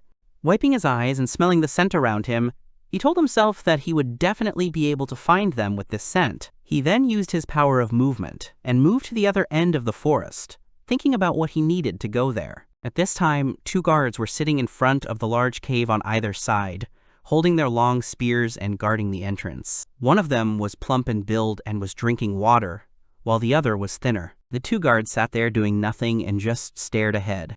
At this time, Rushel hid in a tall tree behind the branches and watched the guards confirming his thoughts, thinking that this was their main base. Rushel then touched his forehead with his finger and mentally summoned the big bat skill sonar. Bearing his eyes, Rushel watched and thought that this was a deep cave that they had modified in order to make it a base, and mentally seeing inside the cave, he thought that it was like a labyrinth, and in fact the most direct path was somewhere here. Understanding the entire trajectory of the cave, Rushel opened his eyes and reached into his pocket bags, thinking that everything was going well. Then, taking out a small sprout from his bag, he threw them straight down to the guards. The guards quickly noticed a falling sprout, which fell right in the middle of them. They looked at the sprout with confusion, after which the sprout began to emit an aroma, from which the guards, having sniffed it, immediately fell asleep sitting up. Rushel jumped from the tree and landed on the ground, thinking that the branches of the sleeping tree put people to sleep with pollen, without smell and taste. But they did not work on Rushel because he had resistance. Passing the sleeping guards, Rushel approached the entrance to the cave and rummaged through his bags. He once again threw a branch of the sleeping tree into the cave. Rushel himself hid behind the entrance, watching what was happening. With the help of a branch of a sleeping tree, Rushel put all the bandits inside the cave to sleep. And running between them, he looked at the sleeping bandits who were lying right on the ground and thought that everything worked for him. Running forward, Rushel thought that he could of course destroy all the bandits, but if he did so, Fletty might feel guilty. After all, the task of Fletty and the others is to return what was stolen. Rushel stopped, seeing a man in front of him who was holding a long sword, and resolutely thought that he would do everything to help with this, because he did not want such good people to die. A bandit with an iron helmet and a large build stood in front of Rushel, holding his head and trying not to lose consciousness from the scent of the sleeping tree. The bandit looked at Rushel and asked him who he was and what he was doing here. Rushel looked at the bandit, who was rubbing his eyes from the scent of the sleeping tree and holding his long iron sword tightly with both hands, pointing it at Rushel. Rushel privately suggested that he might be their leader. Watching the angry leader, Rushel thought that he could resist the effect of the sleeping tree. Still watching him, Rushel assessed him and thought that the leader of the bandits was no stronger than Fletty, and all this meant something else. At this time, the bandit leader raised his long sword high and furiously called Rushel and asked him if he was pretending to be deaf. Rushel ignored his question, looked at the leader's sword, and realized that it was all about this magic sword. At this time, the magic sword in the hands of the bandit leader caught fire with a bright flame. The bandit leader, tightly clutching the sword in his hands, directed it straight at Rushel, creating fiery waves. Rushel managed to jump back, jumping high. Rushel landed further away from the leader, to which the leader of the bandits clicked his tongue in displeasure. The sword in the hands of the leader of the bandits was burning with fire, losing the shape of a sword. But the leader of the bandits did not stop attacking and was still preparing for a new attack. Looking at him and the flaming sword, Rushel thought that this was very troublesome. The bandit leader swung his sword at Rushel again, trying to wound him, but due to Rushel's quick jumps and bounces, the bandit leader became even more angry, cursing. Already attacking Rushel more and more, asking him how long he was going to run, Rushel, without answering anything, continued to dodge the attacks. The leader still tried to hurt Rushel, brazenly asking him if he was afraid to fight like that he wasn't even going to. Rushel dodged this attack this time, simply dodging to the left. Rushel, bouncing back from the blows, thought that the leader of the bandits had mastered the sword, which required a huge supply of magical power, and Rushel was not surprised that Fletty lost, because the leader was not a simple bandit, but he had talent. All this time, watching the leader of the bandits, Rushel thought that there was still one thing, but as soon as the leader wanted to make another attack, Rushel disappeared before his eyes. The leader, not understanding, shouted very furiously, saying that Rushel had disappeared. Suddenly, a punch flew straight into the face of the embittered leader from Rushel, who had suddenly appeared. The leader flew further from the strong blow, which caused his nose to bleed, and he lost consciousness. Then Rushel stopped and clenched his fist, looked at the bandit leader, and calmly told him that he was not his opponent. After Rushel's battle with the leader, a new day had come, and it was just beginning to dawn. At this time, Fletty and Garner and the others who were lying near the tree began to wake up. Fletty stretched and noticed Rushel and Alma standing nearby with their backs to them, and standing in front of the table wearing an apron, preparing something. Rushel and Alma, noticing them, turned around and happily wished everyone a good morning. Fletty and Garner, already up, approached Rushel and also wished Rushel a good morning. Fletty awkwardly scratched the back of his head and asked Rushel for forgiveness, saying that they had fallen asleep very soundly, to which Rushel simply laughed softly and thought that it was all because he had given them sleeping pills, but Rushel would naturally keep quiet about it. Rushel recalled his fight yesterday, in which the leader was defeated, and drew conclusions for himself. The leader of the bandits was a formidable opponent, but if they prepared correctly, Fletty and the others had a good chance of winning. Mentally understanding what the others needed to win, Rushel took the chicken meat and placed it on the table.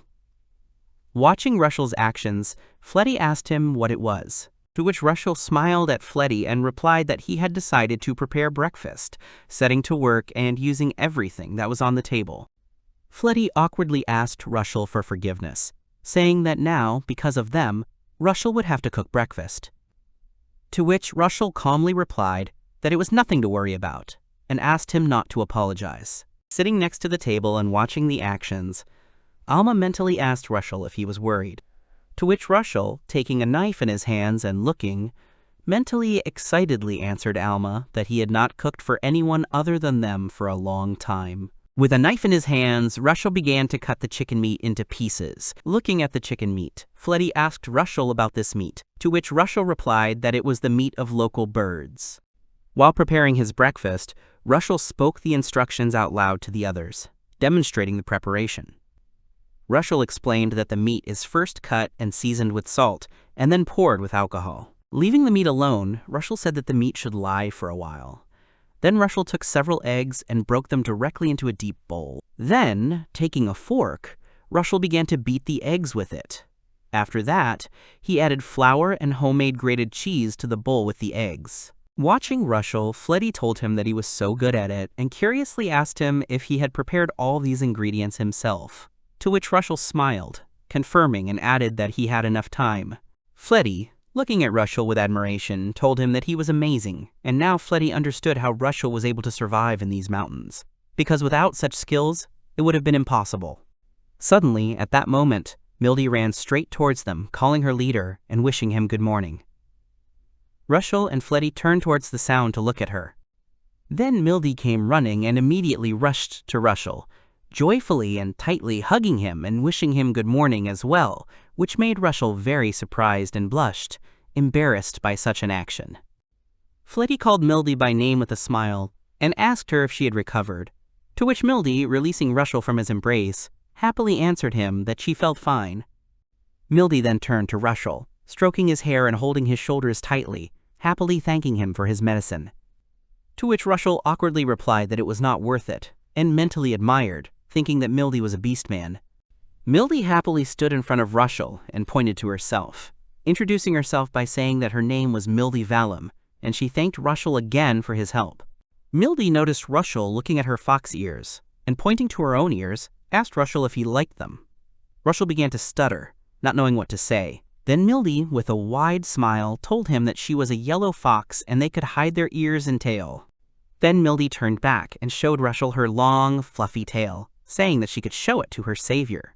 Mildy said that her tail was very fluffy and offered Rushel to touch it. Rushel looked at the fluffy tail and was very fascinated and raised his hands to touch her tail. At this time, Raquel suddenly showed up to them calling Mildy and asking discontentedly what she was doing there, to which Mildy simply called her happily. Then Raquel came up to Rushel and pressed him to her chest, displeased LY telling Mildy not to embarrass him.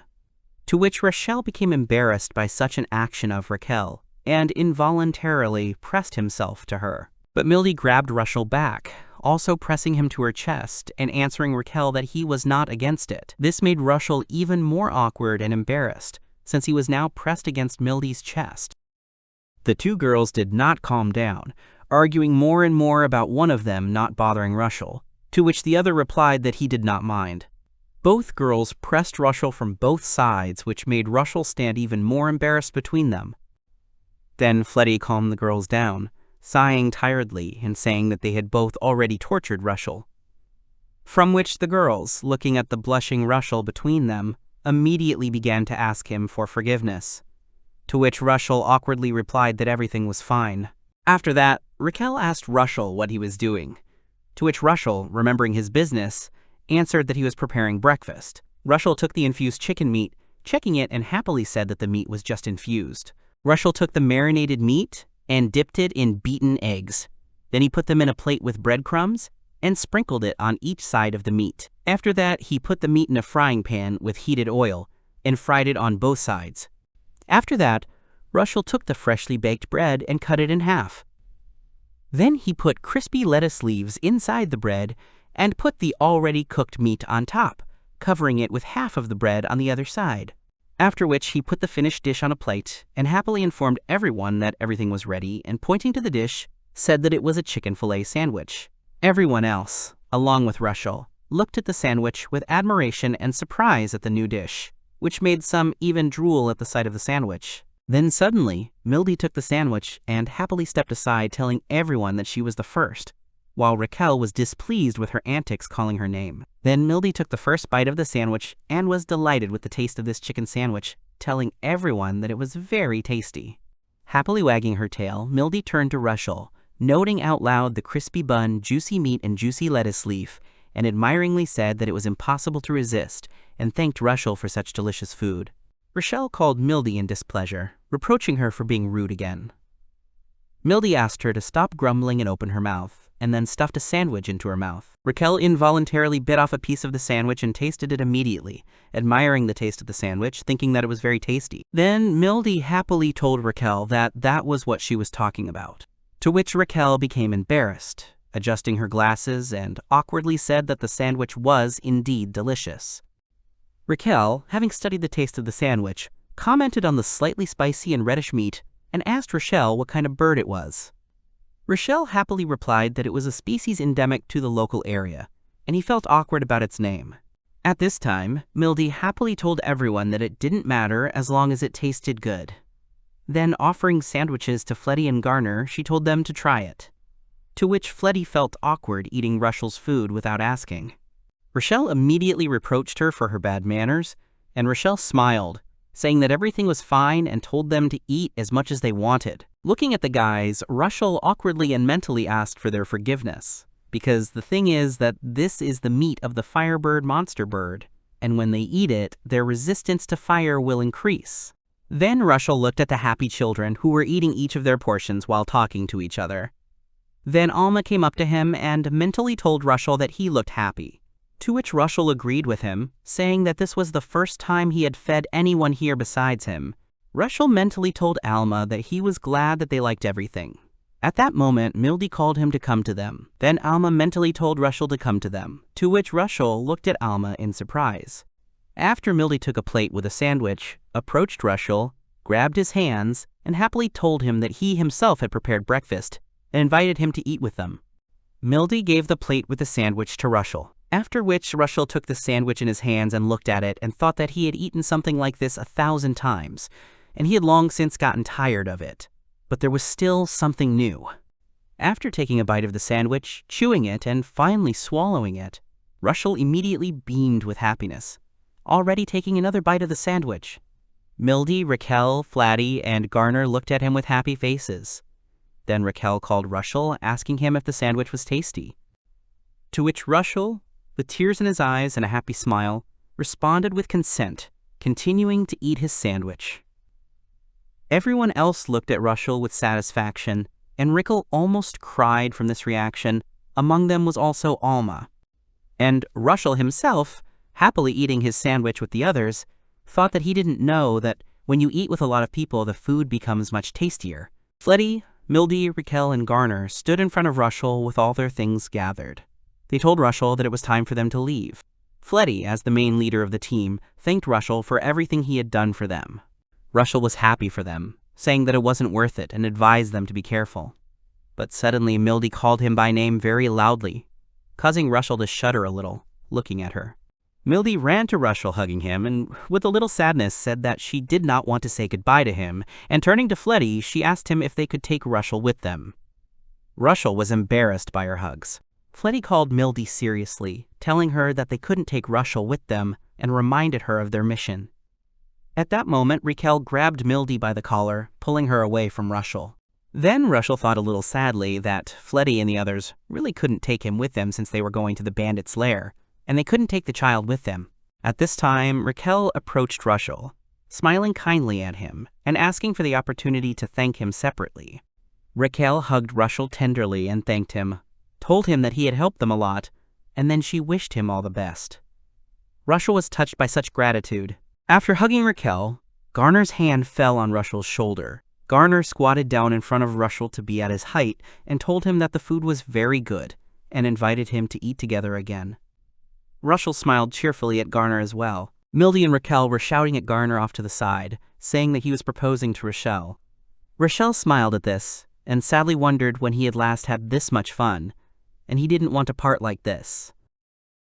Interrupting his thoughts, Fletty called him, saying that he had cured Mildy and even provided him with shelter and delicious food. Then he added, saying that if they met again and had the opportunity, he would like to introduce him to his master, to which Rushel smiled at Fletty, telling him not to worry about it because that's what everyone would do. Then Rushel bid him farewell and wished him to take care of himself. Fletty smiled and thanked Rushel and told him that he hoped to meet Rushel again. As they left, the entire team waved goodbye to Rushel, including Mildy, who was actively jumping and waving to him, and Rushel also waved back. Then Alma approached Rushel, praising him as a good boy, and saying that everything was over, to which Rushel nodded a little sadly in response. Looking after the team, Rushel told Alma that they were really good people, and that's why he didn't want them to die. Alma watched Rushel for a while and answered him that he understood everything and reminded him that it was time to move out. After some time, the whole team of Fletty was in front of the cave of the bandits' lair, hiding behind the bushes. Fletty quietly told everyone that the sun was almost set, and they needed to go to that shelter. Everyone in the team strongly agreed with him. Fletty looked into the bandits' lair, noticing 2 guards sitting on the ground. Fletty turned to his team and informed them that there were only 2 guards there, to which Raquel responded that she was a little nervous, Then Fletty, after thinking for a bit, informed everyone that they hadn't even had an ambush on the way here, but advised everyone not to lose their vigilance. While Fletty was thinking about the oddities watching the guards, at that time Rushel was sitting next to Fletty, whom none of the team had seen or noticed. Rushel, listening to Fletty's words, mentally said that he had dealt with the ambush. Invisible Rushel put on the skin of a precious chameleon, and this chameleon skin has a camouflage effect and allows one to hide the presence of a person. Rushel mentally apologized to Fletty and the entire team for secretly spying on them. He thought that maybe they didn't need it, but he still wanted to help. Fletty turned to his team, asking them about their condition. Mildy answered first happily, saying that she was in great shape. And Raquel, looking at her hands in the darkness of the forest, also answered that she could see so well in the dark. Listening to their words, the invisible Rushel happily thought that it was all because he used the Black Raven's egg, which gave him the skill of night vision. Then Fletty called Rachel, to which she quickly responded, and ordered her to put the guards to sleep, because they were already sleepy. As ordered, Raquel used her magic staff and sent her magic, the beautiful song of the Nightlands, directly at the guards. Raquel's magic enveloped the guards, causing them to fall asleep out of nowhere.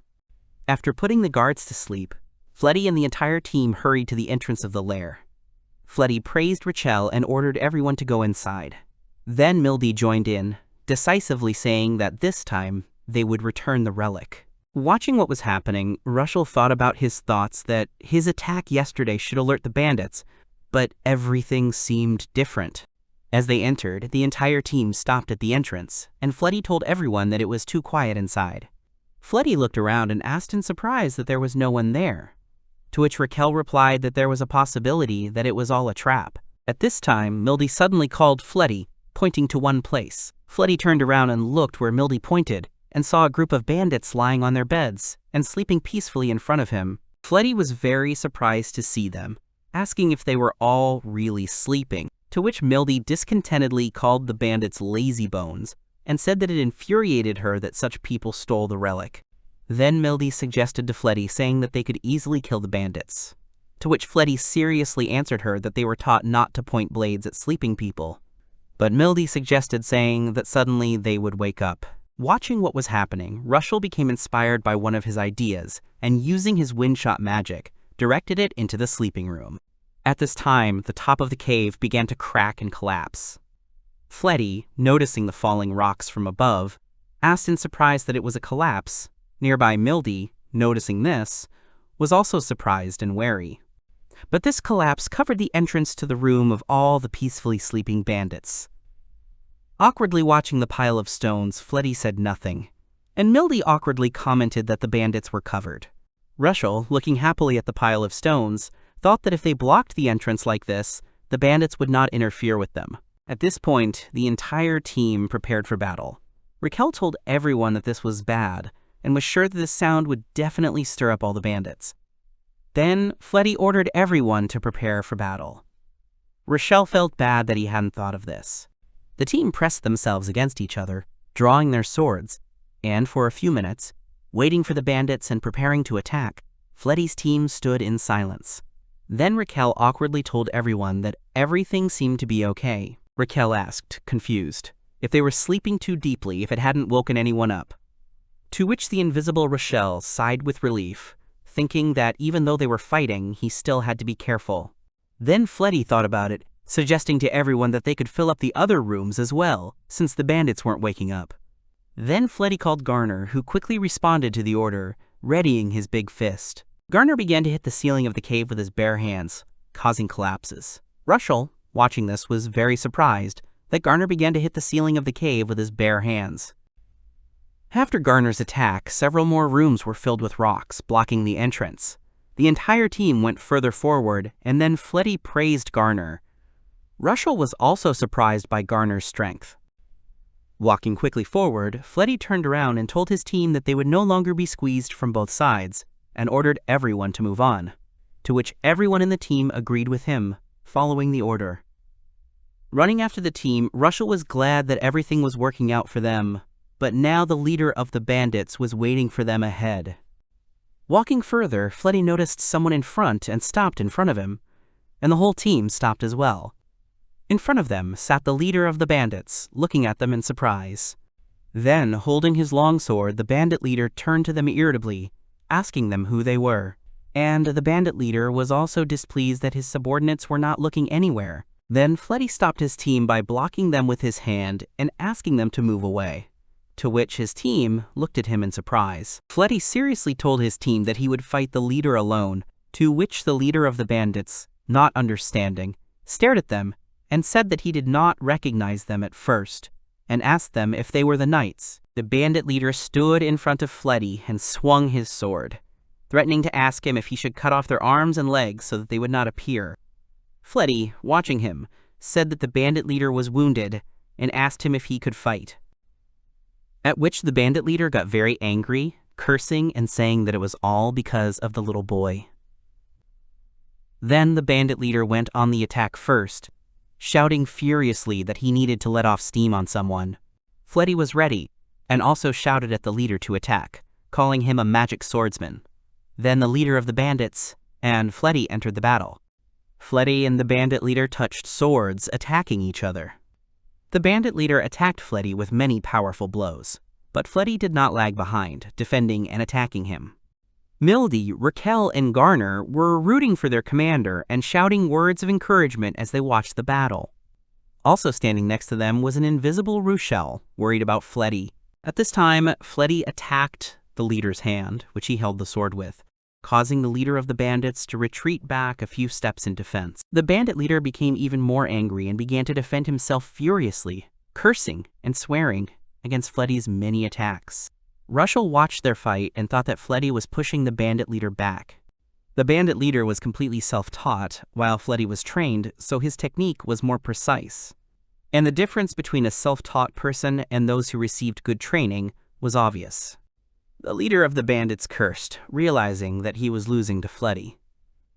Then the leader, defending himself from Fleddy's attack, shouted loudly, calling one of his bandits, and just as loudly said that they had enemies inside the cave. The leader of the bandits waited in silence, waiting for at least one of the bandits, but no one spoke up or came to help. Then Fleddy turned to the leader, telling him that there was no point in calling, because no one would come. The leader of the bandits became very angry and nervous, swearing and saying that no one had woken up since yesterday, and asked in confusion what was going on with them. After hearing his words, Rushel was surprised to think that the bandits had not woken up since yesterday, that is, since the moment he came. But after thinking a little, he finally understood. Rushel remembered yesterday when he threw the branches of a sleeping tree into the cave and never took them with him. That's why the bandits are still sleeping. Rushel then looked at the rest of the team, thinking to himself why Fleddy and the others weren't sleeping then. Remembering all the details, Rushel finally understood. Rushel remembered that it was all because of the lettuce he put in the sandwich, because it has an invigorating effect, and that's why sleep didn't work on them. It was an accident, but Rushel was glad that it happened. At this time during the battle, the leader of the bandits clicked his tongue, angrily saying that if there was no help, and without finishing his sentence, the leader tightly gripped the hilt of the sword. Fleddy noticed this action and became wary. The bandit leader raised his flaming sword high with both hands and attacked Fleddy with a flaming hurricane, finishing his previous sentence by saying that he would incinerate everything himself. The rest of the team became worried about Fleddy, calling him and warning him. Fleddy stood there, focused, watching the fiery attack. Suddenly, Fleddy jumped straight into the flames of fire, not defending himself with anything, or dodging. The leader of the bandits watched Fleddy and laughed happily, saying that Fleddy was crazy because he himself jumped into the fire. Then the leader of the bandits turned to Fleddy, saying that this flame would not leave even ashes from him. But watching Fleddy, the bandit leader was surprised to notice the unharmed Fleddy, who was heading straight towards him with his sword. Fleddy jumped, towering over the leader, and swung his sword at him. The leader of the bandits looked up and was very shocked to see Fleddy and asked him how he did it. Fleddy at the same time attacked the leader with his sword. The bandit leader, taking the blow, lost consciousness and let go of his sword, which fell to the ground and fell back landing. Then everyone else in the team rejoiced at Fleddy's win, rejoicing throughout the cave. The others approached Fleddy, and then Raquel worriedly asked Fleddy if he was hurt, to which Fleddy calmly replied that he was fine. Fleddy thought out loud, saying that it was strange that in such a strong flame he did not receive a single burn. Fleddy added that he would even say he didn't feel the heat. Rushel thought uncomfortably off to the side, doubting that Fletty wouldn't expect to gain fire resistance from food. At this time, Mildy came up to Fletty happily saying that it was all thanks to the little angel who was looking after them. Fletty smiled, agreeing with her and saying that Mildy was right. Rushel looked at them without understanding. Then the whole team turned to him without seeing him. And Fletty called Rushel and said that he had helped them a lot, and someday they would definitely thank him. Rushel looked at them in surprise and remembered their faces when they said goodbye to him in the same way. Then he smiled and bowed before them, mentally saying that they did not need to thank him, because they had already done enough. Fletty and the others left the forest, and Rushel returned to his normal life, but another event happened. 3 days later, Fletty visited Rushel and greeted him. Rushel was very surprised to see Fletty and asked him why he was there. Fletty shook Rushel's hand in greeting and told him that they had managed to get the relic back, which meant that they had cleared their name and returned to their master. Rushel happily told him that he was happy for them, and thought to himself that he already knew. Then Fletty continued, saying that someone wanted to meet Rushel and asked him if he would mind walking with him to the foot of the mountains. To which Rushel looked at Fletty in surprise, wondering who it was. Following Fletty, Rushel kept thinking about who it was. After which, Fletty led to the place where Rushel saw a carriage with everyone else nearby. Noticing them, Mildy, Raquel, and Garner stood, happily waving their hands and calling Rushel to them. Then Rushel joyfully ran to them, calling them. And at that time Mildy came forward to meet him, hugging him and saying that she missed him. Rushel discontentedly reproached Mildy, saying that only 3 days had passed. Fletty walked up to them and told them all that he understood how they felt and reminded them that this was not what they were there for. Everyone nodded in agreement. And then suddenly everyone was kneeling down in front of the carriage entrance. Garner, who was sitting near the carriage door, opened it and 3 elves came out of the carriage. Among them was a middle-aged man, a young man, and a little girl.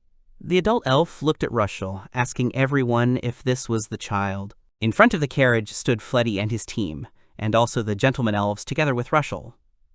The middle-aged elf man looked at Rushel with thoughtful eyes, examining him. Rushel looked at them with confusion, wondering who they were. Then the elf man raised his hands, directing them to Rushel, which made Rushel panic a little. But the male elf simply picked up Rushel, thoughtfully looking at him, and said that he understood everything. Rushel awkwardly asked the male elf who they were, to which the male elf, picking him up, smiled lightly at him. Then a young elf answered Rushel's question, introducing him to Clavis Gran Rivia and saying that he was the head of the Rivia family. The adult male elf sighed with annoyance and turned to Kareem and said that he should not take such an opportunity away from him. Having put Rushel down on the ground as an adult, the elf continued saying that he himself wanted to introduce himself as the head of the Rivia family and see how Rushel would be surprised, to which Clavis awkwardly asked him for forgiveness for the ruined opportunity. Rushel looked at the laughing Clavis Rivia in surprise and thought that this man was the head of the Rivia family. In other words, Fletty served him.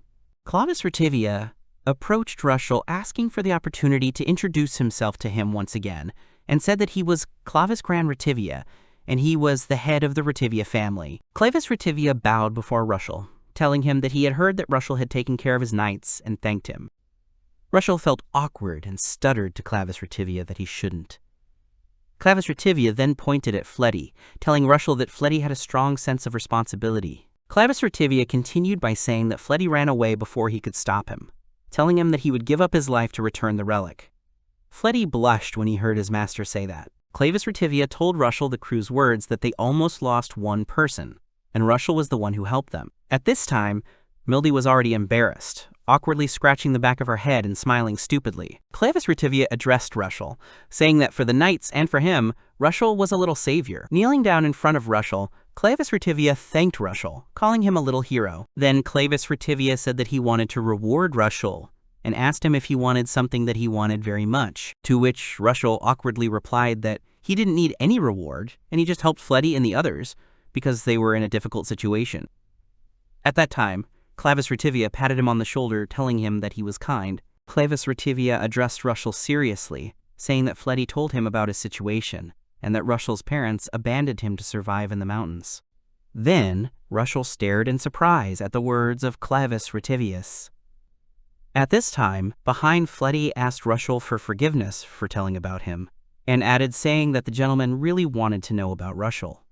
Clevis Rivia noted by saying that Rushel lived in such harsh circumstances but did not lose the kindness in his heart. Then he praised Rushel by saying that he was a great fellow. Rushel awkwardly refused this, but Clevis Rivia, rising from his seat, addressed Fletty, saying that Rushel had refused the reward. And everything was as Fletty had said. To which Fletty replied with a smile that he knew Rushel would say so. Clevis Rivia turned to Rushel asking him for a favor. Rushel turned around in surprise when he heard the word favor. Clevis Rivia then pointed to himself and asked him if he would move to his estate.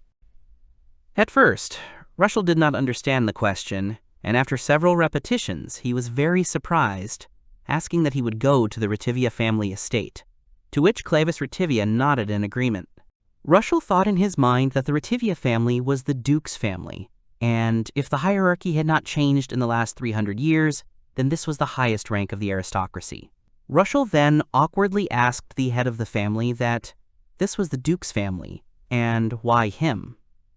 To which Clevis Rivia answered him that everything was simple. Clevis Rivia told Rushel that there was only one reason why he wanted to invite him, and that was because he needed his power. Rushel asked in surprise about his powers. Then the head of the family said that he wanted to say everything straight. Clevis Rivia said that Rushel was an excellent healer and asked him if it was true that Rushel probably had medicine technology that they were not familiar with. Then Rushel was very surprised and in a panic, thinking that they had really understood everything. Rushel remembered how he had fed Fletty and the others monster food 3 times without warning them. First it was the slime candy that Rushel used to heal Mildy's wounds. Then he used another slime candy to restore Ruchel's magic power. And then they gained fire resistance from the firebird's meat. Rushel tried to be careful that no one would find out that he was feeding them monsters. Rushel then asked the head of the family why they thought he was a healer. Then a young elf approached him, saying that he would explain everything. The young elf introduced himself as Kareem Gran Rivia and politely told Rushel that he was pleased to meet him. Rushel reciprocated, thinking with admiration that Kareem was the son of Clevis Rivia. Kareem Rivia pointed to his magical eyes and said that he had used his appraisal magic, and the candy that Rushel had given to Fletty and the others had both a strong, pain-relieving and regenerating effect. But remembering Kareem Rivia said that, however, when he asked to find something about this drug, there was no mention of this drug in any book. Kareem continued saying that the same thing happened with the candy that Rushel gave to Raquel, and what was even more surprising was that, thanks to Rushel's help, all 4 of them acquired the skill of fire resistance. So he and Clevis concluded that it was a very rare medicine, and to create such a medicine one must have certain skills. Kareem turned to Rushel, asking him if he now understood their train of thought. Rushel, having understood everything, mentally thought that they were absolutely sure of his strength and were trying to speak in such a way as not to frighten him. Rushel, looking at the Rivia family, thought that even though he had given their people strange medicines, it would not be surprising if they were hostile and wary, but they were the same kind people as Fletty and the others. Then Rushel thought hopefully that maybe he could tell them about the monsters. Suddenly Rushel turned to everyone and said that he wanted to show them something and asked them to wait for him here for a while. Rushel came back to the place where everyone was waiting for him, taking something with him and asking for forgiveness for making everyone wait. Rushel then placed a small slime on the ground in front of them. Rushel pointed at the slime and said with a smile that he had caught it, and now he would show them a trick, and asked everyone to watch carefully. Then Rushel noticed a little elf girl hiding behind Kareem Rivia's cloak. Rushel smiled at her in a friendly manner, causing the little girl to smile as well, stepping out of the cloak a little. After that, Rushel pointed at the slime, and said that he was starting. Rushel said that they all knew that the slime was a monster whose body was built around a core, so in other words, it was a monster with a magical core inside. Rushel continued saying that when a monster with such a core receives severe damage to its outer shell, its entire body disappears. Rushel began to lightly touch the slime, saying that there is one thing, but Rushel abruptly tore off a piece of slime and holding it in his hands, he said that if he did so, the slime would not disappear. Everyone in the team watching Rushel's actions were very surprised and sighed in disgust. Mildy asked Rushel in surprise how he did it, because the slime should have disappeared.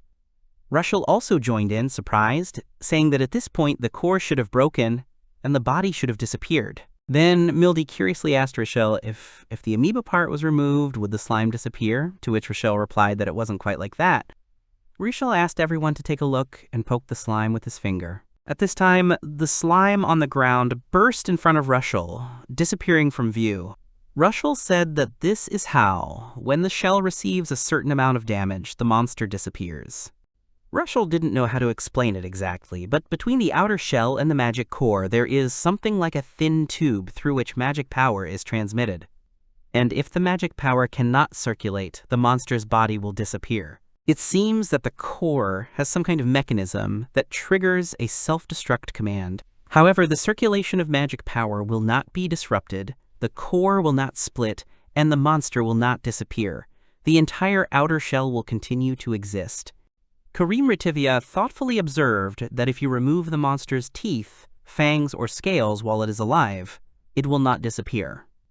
Clavis added that everything extracted is preserved and does not disappear, because the core did not send a self-destruct command. At this time, Mildy happily asked Rushel that, in other words, she and Raquel ate a monster. Raquel was extremely surprised by this, and Rushel confirmed it, asking for their forgiveness for not telling them about it.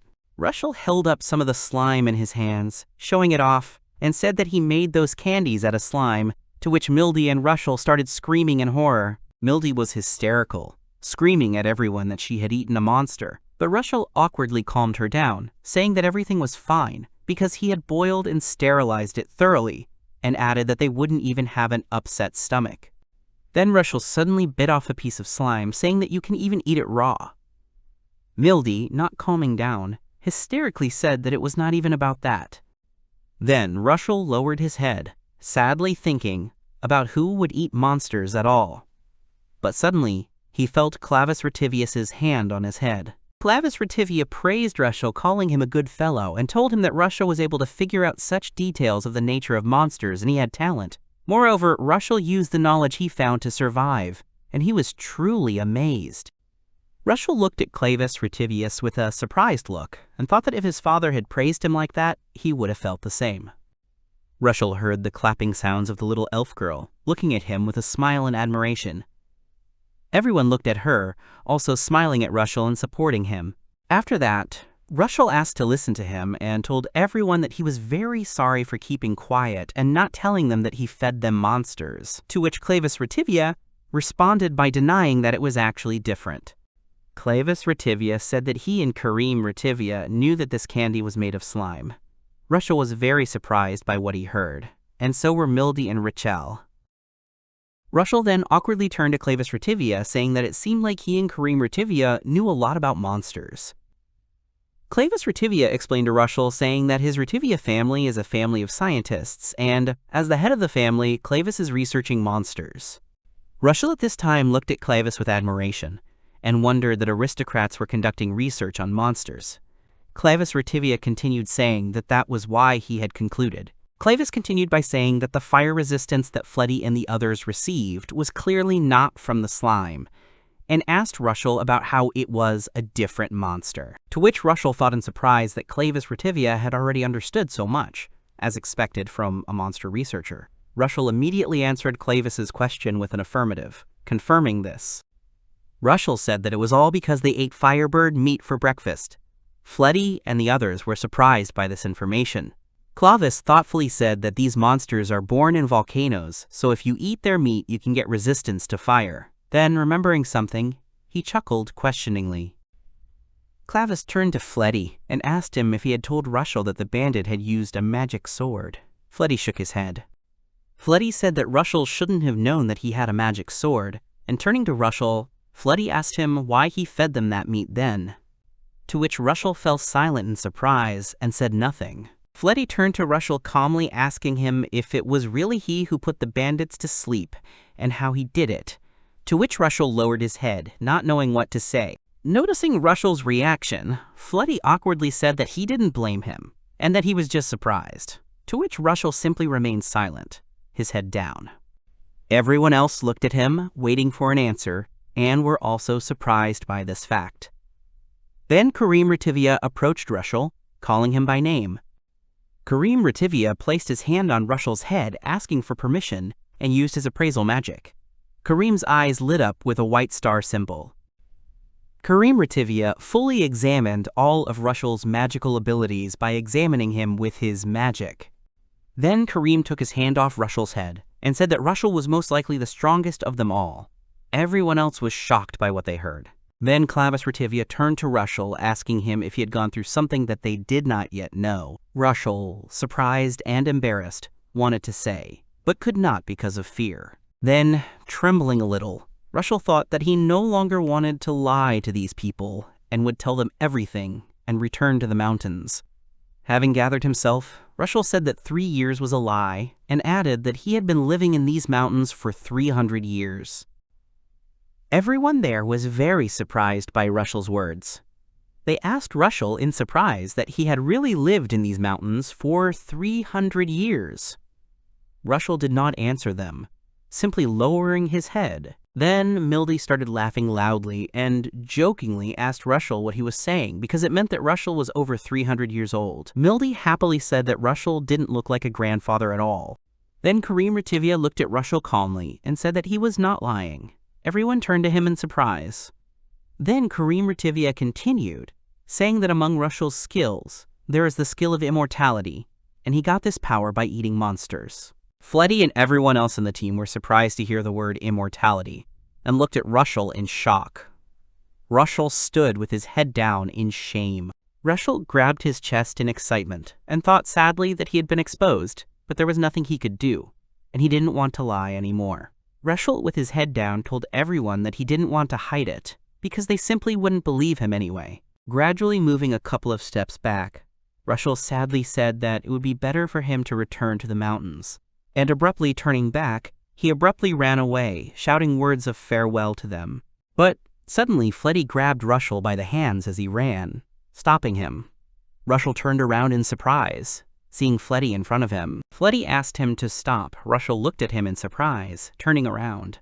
Then Rivia came up to them, calling Rushel by name. Rivia told Rushel that his proposal to invite Rushel to join them was originally Fletty's proposal. Rushel then looked at Fletty in surprise, asking him about it, to which Fletty awkwardly responded with an affirmative. Rivia continued, recalling how Fletty came into his office. Rivia said that when Fletty told him about him, he offered him other help. After all, if Fletty wanted to protect Rushel, then Clavis suggested that he give him to an orphanage under the auspices of the Rivia family. But Fletty gave a different answer. Fletty, in front of Rivia, then said decisively that the loneliness that Rushel had to face was much deeper than they thought, and they did not understand it. Fletty added, saying that they all basically owed him a favor, and that's why he wanted Rushel to have a home. Rivia said that Fletty convinced him. Rushel looked at Fletty thinking that he did it for him. Clavis continued saying that he was skeptical at first. Clavis said that now that he had met Rushel in person, he completely agreed with Fletty. After offering Rushel his hand, Rivia asked him again if Rushel would go with them.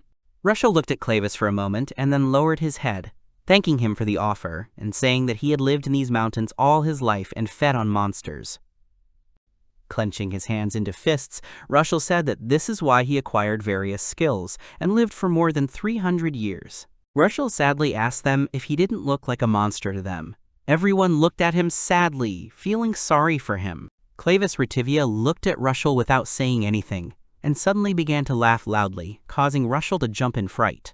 Rivia said with a smile that it was true that it was the first time he had seen someone like him, but even with his insane skills, Clavis would not dare to call Rushel a monster. Then Rivia addressed Rushel seriously, saying that he was still a child inside. Rushel was surprised by this answer. Clavis continued by saying that Rushel had lived alone all this time, since he was a small child. Then he asked Rushel what he thought he had been able to grow spiritually. Standing in front of everyone, Rushel thought that Rivia was right, because as he grew older, Rushel would like to grow spiritually, but with age he did not feel any changes. Rushel, remembering all his versions, thought that his body had gotten stronger, but in his soul he had not changed at all. He was still 8 years old. All his versions had not changed at all. At this time, a little girl who had been hiding behind Kareem's cloak all this time looked at Rushel a little sadly. Then Rivia extended his hand to Rushel, saying that he was not inviting him out of pity, but to help him. Extending his hand, Clavis asked Rushel what he thought. Looking at the outstretched hand, Rushel thought that Clavis looked like a kind person, and it didn't seem like he was lying to him. Rushel thought that if he took his hand, his 300 years of life in the mountains would end. But there was one thing. Rushel remembered Alma and thought about what would happen to him, because if he left, Alma would be left alone in these mountains. At that moment, he heard Alma's voice in his head, telling him to go. Rushel suddenly turned around, noticing Alma, and ran towards her, calling his name. At this time, Karim Rivia, about to draw his sword, stood forward, protecting his father and saying that it was a Kuar.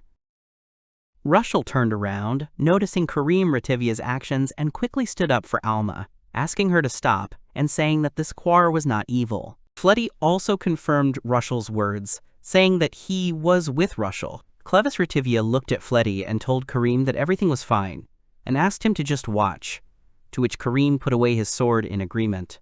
Rushel knelt down on one knee and smiled at Alma, telling him mentally that everything was fine and he would not leave, because Rushel promised him to always be together. Then Alma mentally told Rushel that he could go. Rushel was surprised by his words, and Alma told him to leave these mountains, and he came to say it. Rushel asked Alma in surprise that he should leave, to which Alma agreed, saying that everything was exactly like that. But Rushel asked him the reason for this, not understanding. Then Alma looked at the others from behind and said out loud that he was tired of it and asked that they could talk normally and not through telepathy. To which Rushel was a little scared by his words. Everyone else, hearing Alma's voice, was also shocked that Alma could talk. Alma blushed a little from such attention, and Rushel nervously looked at the others, not knowing what to say. Then Rushel stood up straight and pointed at Alma and began to deny this fact. But Rushel was interrupted by Clavis Rivia, who said that a talking monster was interesting. Clavis continued by saying that considering Rushel's skills, they shouldn't be surprised. Then he asked Rushel that Alma had come to talk, and asked Rushel not to distance himself from Alma. Rushel smiled gratefully at Clavis Rivia. At this time, Alma laughed a little, saying that this made everything easier. Alma turned to Rushel again, telling him to go with these people. To which Rushel excitedly asked Alma what would happen to him. Alma sighed slightly and winked and asked Rushel about what could be, and he said that he had been protecting an adult child for 300 years, and Alma could stand up for herself. Alma calmly told Rushel that he also wanted to live a carefree life, and Rushel had just received such an invitation. Alma turned to Rushel, saying that if he left, it would be easier for both of them. Closing his eyes and pretending to drive away Alma, he told Rushel that if he understood everything, he would quickly move on. Milde listened to Alma's words and became angry, asking what he was saying and how heartless Alma was. Raquel corrected her, saying that Alma was not a dog. Then Rushel turned to Alma and said with a slight smile that when he lies, his ears start to twitch. To which Alma touched her ears in surprise, and the girls were surprised, watching Alma even more. Rushel told the worried Alma that he was worried about him, that's why he wanted him to leave. Rushel and Alma had been together for 300 years, and Alma wouldn't be able to deceive him. So Alma stood in front of Rushel and addressed him, calling him by his name and asking him to understand him, because he also knows him and understands that he will refuse because of him. Alma remembered the past, saying that when Rushel met these people, Alma was once again convinced that Rushel, as the only person here, was lonely. Raising his eyes to Rushel, Alma said that this old man, Clavis Rivia, was right, because he needed friends and a family of people. Milda and Rachel looked at this scene with tenderness and sadness, thinking that it was lovely. At this time, Alma continued saying that this is why Rushel needed to go with them.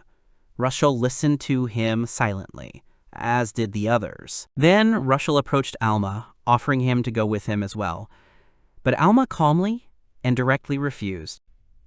Alma told Rushel that if they found out that a monster was living in the city of people, there would be a lot of noise and he could not go with him. Rushel, worried about Alma, answered him that he would be left all alone in this forest.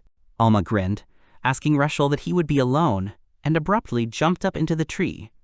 Rushel raised his head and saw Alma in the tree with one more Quar next to him. Alma happily reminded Rushel that he was now considered the local keeper, and he would look after the forest, help those who were in trouble. And Alma also happily reported that he even had a girlfriend. Alma looked at Rushel happily and told him that he would not have time to be alone, and asked Rushel not to worry about him and just move on. Rushel looked at Alma a little sadly. Then, lowering his head and wiping tears from his eyes, Rushel raised his head, looking at Alma with a smile and tears in his eyes, and nodded to him in agreement. Rushel thanked Alma very loudly, which made Alma smile. All the other people watching them smiled happily. Sometime later, Rushel came to the others with all his things, and apologizing for making everyone wait, he said that he had collected all his things. Rivia shook Rushel's hands, greeting him once more. Then Kareem nudged the little girl, calling her name. The little girl began to stutter out of embarrassment. Then the little girl bowed before Rushel and blushed, introduced herself to him, saying that her name was Lilith Gran Rivia, and then greeted Rushel. After Lilith bowed, she quickly hid behind Kareem's cloak. Kareem awkwardly turned to Rushel, saying that Lilith had not yet gotten used to him. Clavis also asked for forgiveness, saying that Lilith was usually more active, to which Rushel awkwardly asked them not to apologize to him. Then remembering, Rushel said that he himself had not properly introduced himself. Then turning to everyone, Rushel said that his name was Rushel Hove Tristan, and he was glad to meet them, and apologized for the inconvenience.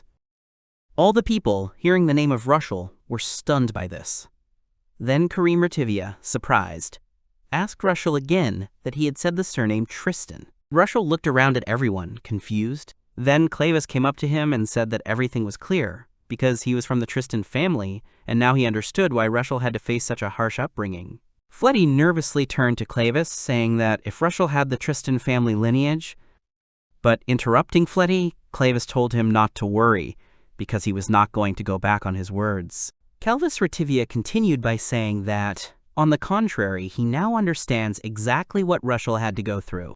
Then Rushel asked Rivia in confusion, saying that he didn't understand what Clavis was talking about, then asked him about what happened to the Tristan family. Rivia thought about it, putting his hands on Rushel's back. Rivia pushed Rushel further, saying that he had spent 300 years in the mountains and he would tell him everything.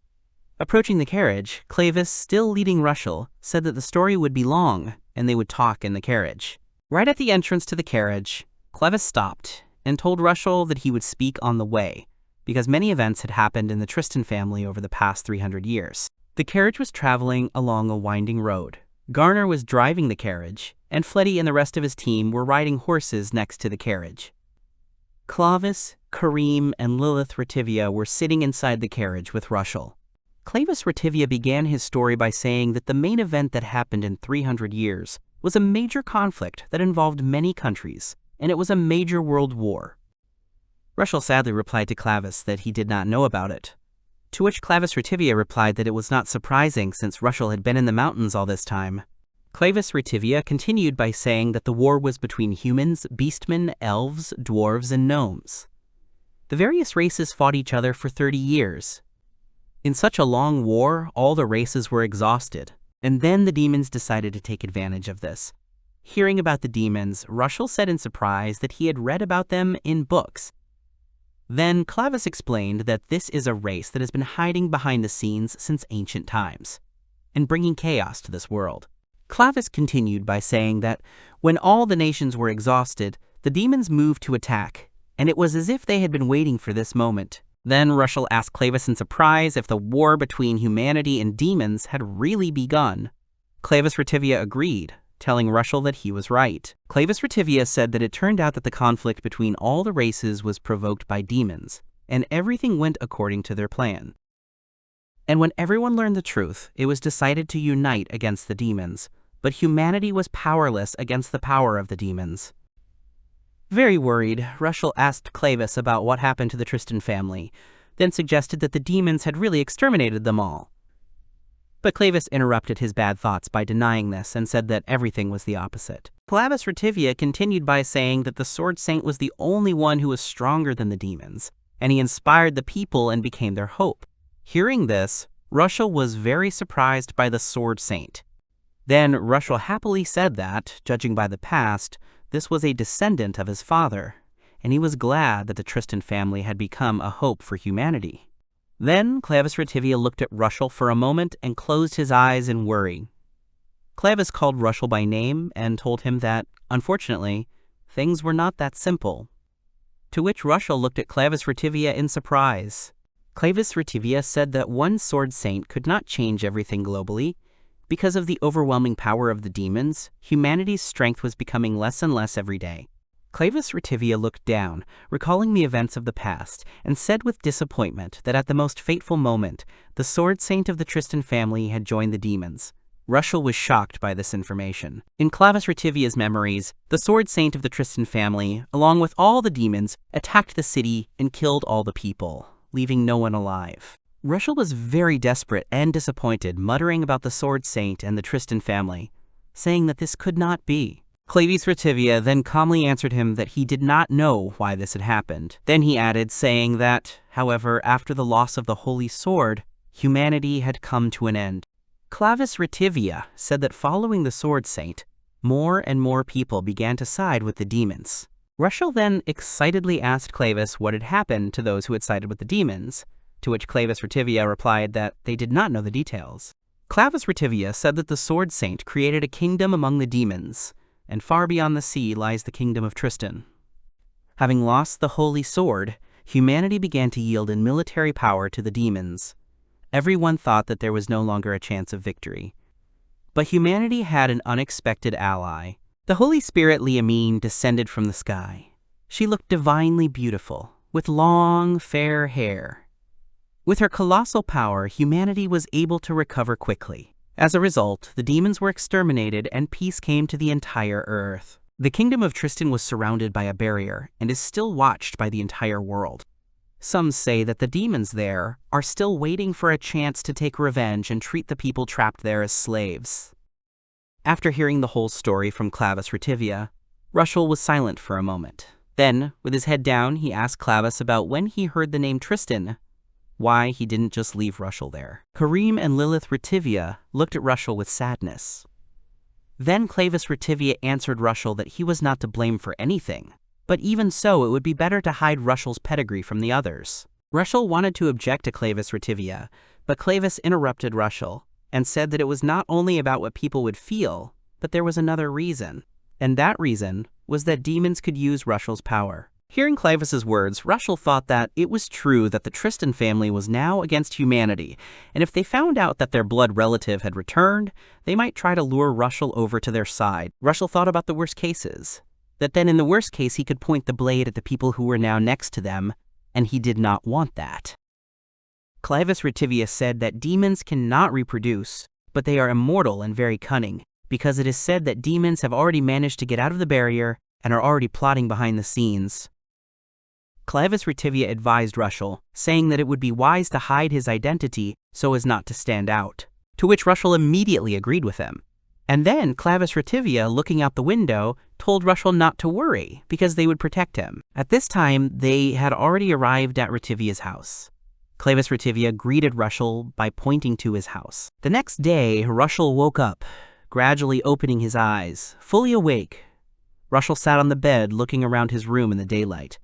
Rushel looked at the window and remembered that he was now living in the house of the Retivi family, and he had already gotten out of the habit of sleeping in such a bed. Rushel remembered Clavis Retivius's words yesterday that he would introduce everyone later, and asked to rest now. Rushel remembered Clavis Retivius's words, but he could not sit still.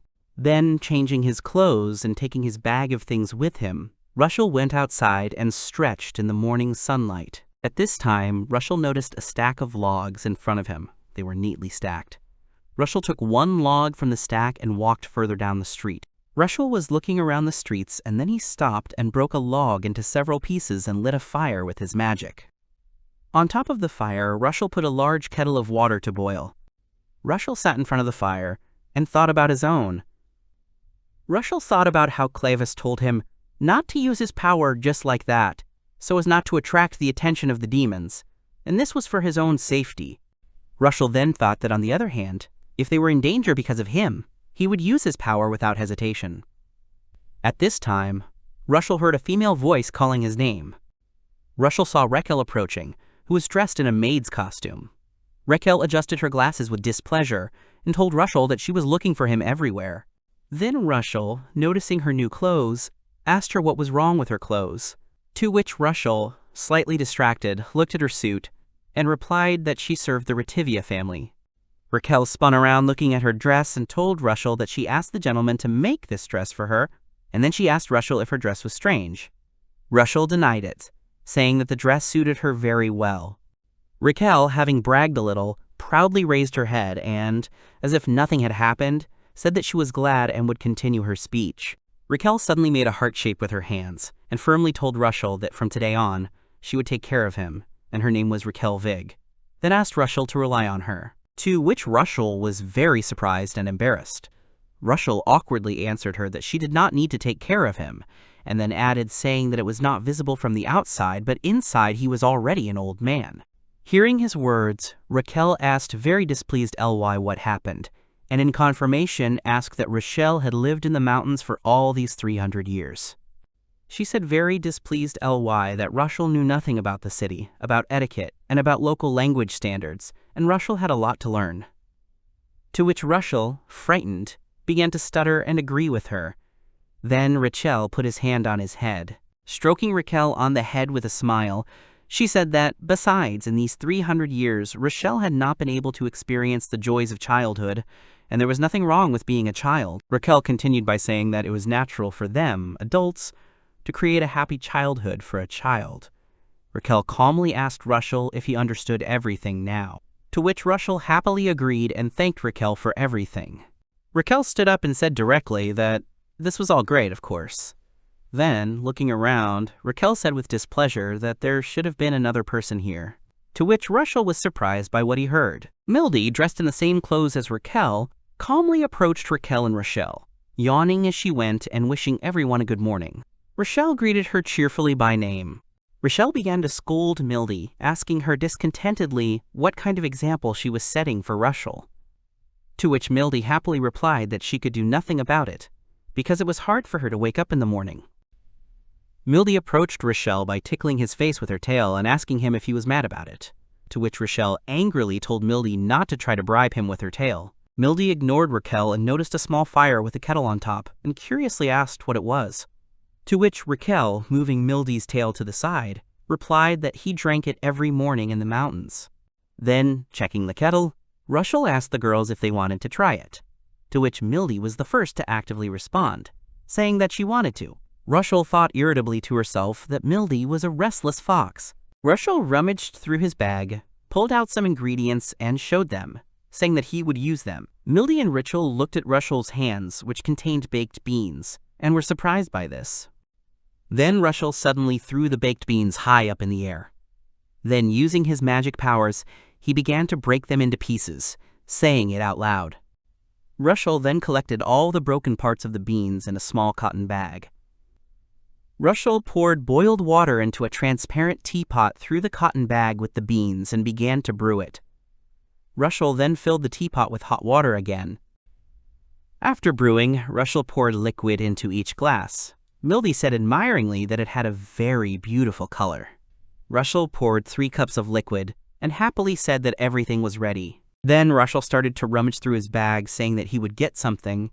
At this time, Rushel held a glass of liquid in front of him and quietly whispered to Mildy that the smell was pleasant and the color was black, as if coal had been added to the water. Mildy also awkwardly and very quietly answered Raquel that after all, Rushel had prepared it for them, and they should try it. Taking the glasses, Raquel and Mildy tried the liquid by swallowing, after which, with a suffering face, they said very loudly that it was very bitter. Mildy, having calmed down a bit, turned to Rushel and said that the smell was pleasant, but the taste was bitter. To which Rushel happily rummaged through his backpack. Rushel took sugar and milk out of his bag and told Mildy that in that case, sugar and milk could be added. Then Raquel asked Rushel in surprise that he could fit all of it in his bag. After some time, Raquel added milk and sugar to her glass and showed it to Rushel and asked him if she was doing it right. Rushel nodded in agreement. After adding some milk and sugar to their mugs, Mildy and Raquel awkwardly tasted the liquid again. But after tasting, Raquel and Mildy were silent for a moment, surprised. Then they looked at each other happily, saying loudly that it was very tasty. Raquel told Rushel in surprise that the bitterness was not so strong now and it was very easy to drink. Mildy, in surprise, asked Rushel about this drink that was drunk 300 years ago. To which Rushel shook his head and said that for 300 years only he drank it, and this drink was called coffee. Then Raquel was very surprised by the name of the drink, asking if these were really coffee beans. Mildy, not understanding, asked what it was. Raquel began to reproach Mildy with displeasure, saying that she should at least read useful books sometimes. To which Mildy awkwardly replied that when she began to read a book thicker than a restaurant menu, she began to feel sleepy. After this, Raquel explained to everyone that coffee beans are a type of magical plant, and they say that from one such bean, magical power grows. Then, lowering her voice a little, Raquel said that coffee beans were very expensive, like jewels. To which Mildy was surprised by this information. Then, at the same moment, both of them thought that Rushel had ground these rare beans into dust. Rushel, noticing Mildy and Raquel's awkward look, asked them if he had done anything bad. To which Raquel awkwardly replied that that was not the point. After that, Raquel calmed down and asked Rushel about what he said that he drinks it every day. Then she awkwardly said that even 1 grain increases magic power, and if he drinks it every day, and did not let him finish the sentence. Then Rushel calmly answered her that he had already drunk so much that his magic power was not growing. To which Mildy was very surprised, and Raquel asked Rushel how much magic power he had. After drinking, Rushel smiled, sighing pleasantly and saying that everything was delicious and now it was time to clean everything up. Raquel and Mildy watched as Rushel calmly poured the rest of the coffee and the remaining beans directly onto the ground, causing Raquel to scream in surprise, thinking that for Rushel, rare beans were disposable. Noticing this, Rushel turned to Raquel and asked for forgiveness, saying that he really shouldn't throw it out in the garden like that, to which Raquel awkwardly replied that that wasn't the issue. Then Rushel used his magic to destroy the remains of the rare beans that were lying on the ground, happily saying that it was easy to get rid of it, to which Rushel began to scream even more from what she saw. Rushel and Mildy were on all fours, looking in despair at where the rare beans lay until Rushel destroyed them. Looking at them, Rushel awkwardly asked them if he had done something bad again, to which Raquel awkwardly answered him that it was not about that. Then Raquel awkwardly turned to Rushel asking to listen to her and said that these beans are very rare. Rushel asked in surprise that the beans are rare. After which Rushel grabbed his bag and turned it down, causing the rare coffee beans to fall out in large quantities. Rushel calmly told everyone not to worry, because he had brought a whole bunch of them from home. Mildy and Rushel were very surprised by such a large number of rare beans and simply fell silent from surprise. Noticing their reaction, Rushel asked them again about whether he had definitely done something bad, to which Raquel answered that this was not the case. Suddenly, all three heard someone's voice calling for help. All three turned around sharply, looking at the house, and saw Lilith screaming there, calling for help for her mother. And all three quickly ran to Lilith. View of the Rivia family's house. Questioning cries are heard. Someone is calling for Mrs. Lilith. Raquel, Mildy, and Rushel are running towards the house. Lilith comes out to meet them. She is trying to call her mother, but her strength is leaving her, and she begins to faint. Suddenly, a gray-haired man in a tailcoat and pince-nez catches the falling Lilith, preventing her from hitting the ground. The man's sudden maneuver causes dust to rise around her. Lilith is unconscious. She runs out into the street barefoot and in only her nightgown. Rushel, Mildy, and Rushel, who were also running towards Lilith, scream in surprise. They did not expect the gray-haired man to appear. Lilith was caught by a man named Vanson. Mr. Vanson, holding young Lilith in his arms, tells Rushel, Raquel, and Mildy, who ran up to him, that the lady is having an attack. All three are surprised. Vanson gives the orders. He tells Raquel to take care of the treatment and sends Mildy for medicine. Both girls jump up and run off to do Vanson's bidding. Gray-haired Vanson is still holding young Mrs. Lilith in her arms. She came to, opened her eyes, and recognized Vanson. He tells her that everything is fine and notices Rushel nearby, who did not run away with Raquel and Mildy, but stayed where he was. Vanson and Lilith, who has come to their senses, look at Rushel. Vanson greets him and introduces himself as the head butler of the Rivia family estate. He politely says that he is glad to meet him, Rushel is surprised, but also responds politely. Butler Vanson puts Lilith down and covers her. He tells her that he is sorry, but she must stay outside with Rushel for now. Lilith is surprised, but agrees with the butler. Rushel stands nearby, surprised too. Suddenly the butler jumps up and runs away, leaving Rushel and Lilith alone in the courtyard, shocked by his speed. Rushel is lost in thought. Lilith at this time looks into space, lost, clutching the blanket that was covered her with her hand. Rushel asks if she is okay. Lilith turned to face Rushel. She apologizes, because what happened made her lose her head, and she was too upset. She looks sad, but Rushel does not understand what she is talking about. Suddenly, a terrible scream came from the second floor of the house where Rushel and Lilith were standing. Both children raised their heads in fear. This scream shocked them. Lilith told Rushel that her mother was screaming. Lilith clutched the blanket that was wrapped around her shoulders. Lilith's mother had been ill for a long time, but no doctor they had ever seen could help her. Lilith cries. Her face is red. Every time her mother has a fit, she suffers a lot. And Lilith worries that at these moments she can't help her mother. Lilith covers her face with her hands and continues to cry. She and Rushel are still on the street in front of the house. Rushel is silent for a few minutes and calls her name. Rushel grabbed Lilith's hand and said he wanted to try something, but he needed her help to do it. Lilith stopped crying and looked at Rushel in surprise. Meanwhile, in the house, Mildy tries to give the mistress a healing potion in a bottle, but she knocks the bottle away from Mildy with a sharp swing of her hand. Mildy screams from the blow, and the bottle with the potion flies away. A view from above of the mistress's chambers. The servants and her family stand near the large canopy bed. They are all trying to calm the mistress down, to contain her violence. Things and dishes are scattered nearby. Raquel with her staff is trying to use magic to contain the mistress's attack. A terrible, inhuman scream cuts through the mistress's chambers again, her body writhing in terrible convulsions, and her body seems to be enveloped in dark flames. The mistress's eldest son and husband are screaming. They are worried about her health and condition. The butler, still holding the mistress's hands as she lies on the bed, screams and asks Mildy to bring more potion, and asks Raquel to use more powerful healing magic. Raquel holds her staff out in front of her and holds it with both hands, trying to stop her mistress's attack with her magic, but that's her limit. Raquel closes her eyes, finding it hard to hold back her mistress's attack. Suddenly, someone extended a hand towards the lady lying on the bed and directed a stream of magic onto her body. The people around stared at the glow in shock, and the lady's husband and son seemed very surprised. It turned out that the flow of magic was created by Rushel. He jumped forward and is now standing next to the surprised Raquel, helping her with his magic. A bright glow of power spreads around, and Rushel's face expresses concentration. The eldest son and the husband of the lady struggling with the attack are extremely surprised by Rushel's actions. They thought it was a spell of great healing, but it is probably something more powerful. Rushel, with a serious and collected look, continues to direct a stream of magic at the mistress, a bright light spreading around him.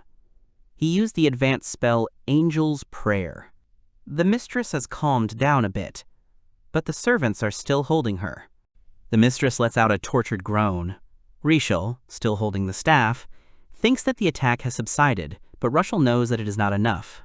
They both continue to direct streams of magic onto the mistress's body. Rushel suddenly and loudly gives Lilith the command to act. The young lady abruptly runs into her mother's room and throws off her blanket, rushing to the bed. Her father and brother are very surprised by her appearance. Both simultaneously shout her name. In front of the astonished servants and relatives standing by the bed of the mistress, Lilith jumped onto the bed and kissed her mother. The mistress's body stopped twitching. She became quiet. She felt better. Everyone standing around the bed held their breath, waiting for the result. Their faces expressed shock and at the same time, anticipation. Lilith finished kissing her mother and pulled away slightly. View from above onto a large canopy bed. The mistress lies in the middle. She is no longer screaming, and the servants, sitting on the sides of the bed, no longer hold her body from an attack. Lilith sits next to her mother. The mistress's husband and eldest son stand near the bed. Lilith looks at her mother with hope. She waits. Suddenly, her mother stretches out her hand to her. The lady opens her eyes and sees Lilith. She recognizes her and calls her by name. Lilith is happy, she cries and calls her mother. The lady hugs the crying Lilith. Then she noticed people standing nearby. She recognized her husband and her eldest son Kareem. Both men are surprised, but very happy that the attack is over. The lady's name is Sophi. She apologizes to those around her for always worrying about her. Sophi's husband Clevis calms her down. He is glad that the attack is over and that Sophi has calmed down. Kareem, Lilith's brother, asks her in surprise what happened and what she did. Lilith, who has not yet fully recovered from her experiences, wipes the tears from her eyes and looks at her older brother. Lilith turned around and said loudly that it was all Rushel's doing. At this time, Rushel stood quietly next to Raquel, who looked at him in amazement and clutched her magic staff. Rushel took out a small bag and informed the assembled that he had given Mrs. Sophi a small healing mucus candy. Rushel held the candy in his palm. Looking at Rushel with the candy, the assembled group expresses a whole range of emotions. Kareem is surprised, Clavis is thoughtful, the butler and Lilith are smiling. Mrs. Sophi covers her face with her hand in shock, and Mildy seems to remember how she ate such a candy herself. Rushel seriously explains to those gathered that he himself once had the same symptoms a long time ago, and he controlled them with the help of the same candy. The head of the Clavis family thoughtfully rubs his chin and says that Rushel fulfilled his request with his actions before he knew it. Rushel is surprised. He understands what request he is talking about. Suddenly, Rushel remembered his conversation with the head of the Rivia family, Clavis, and his companions, which took place in the forest during their first meeting. He realized that Clavis had said something about his strength. Clavis confirms this. Looking at Rushel, he says that he originally wanted Rushel to help him heal Clavis's wife, Sophi. At this time, Sophi sits on the bed and listens to their conversation. Clavis added that he had not invited Rushel to the estate, only for this reason. He really wanted to get to know him better and help him. But deep down, he wanted Rushel to cure Sophi as soon as possible. Raquel happily slaps Rushel on the back. As a sign of approval, she is happy. And Clavis, closing his eyes and slightly bowing his head to Rushel, asks how he can thank him. Rushel is embarrassed and does not know what to say. Coming to his senses, Rushel sheepishly claims that he doesn't need anything from Rivia's family, and Clavis, he's just glad he could help. Clavis stares at him silently, but Rushel has something to add. Rushel tells Clavis that the candy only suppressed the symptoms of the attack in the lady for a while, and that if they are taken constantly, then the body of Mrs. Sophi will get used to them and they will stop helping. Clavis is shocked. Rushel, standing in front of the bed of the mistress, who is surrounded by servants and relatives, tells those gathered that the illness of Madame Sophi is not yet cured. Sophi, sitting in bed, looks at Rushel. It seems she is afraid. The face of the head of the Rivia's family, Clavis, expresses extreme shock. He does not understand how this is possible and why Sophi's illness has not been cured. His son Kareem is also surprised, but says nothing. Then Sophi speaks. Sitting up in bed, she quietly calls her husband and tells him that it is true. Clavis does not understand what she means. Then Sophi sadly says that she feels something else in her chest. Lilith, Kareem, and Clavis listen to her silently. Clavis chuckles worriedly. Kareem says that the mother's condition is stable now. At the same time, all of them, including Lilith, look anxiously at Sophi. Mrs. Sophi is silent and smiles slightly, but her face expresses sadness. At this point, Rushel calls Clavis and asks him for permission to examine Mrs. Sophi. He is confident and wants to help. The servants are still standing near the bed where Sophi is sitting, and the relatives are nearby. Clavis does not mind Rushel examining Sophi, but says that he has already used the assessment skill many times and still has not found the cause of the illness. Then, Rushel decides that in this case he will use his dragon vision skill to assess Mrs. Sophi's condition. His eyes suddenly changed, and his pupils became vertical. Kareem and Clavis are very surprised, because dragon vision is a legendary skill, much stronger than the appraisal skill. This rare skill can only be obtained by making a contract with a dragon. Rushel came very close to Mrs. Sophi's bed, Lilith stands next to him, and Kareem and Clavis stand behind him. Rushel apologizes to Sophi for intruding. By activating the dragon vision skill, Rushel saw all of Sophi's stats, including her race, age, special skills, magic power, stamina, agility, intelligence, and luck level. And her condition was marked as sick.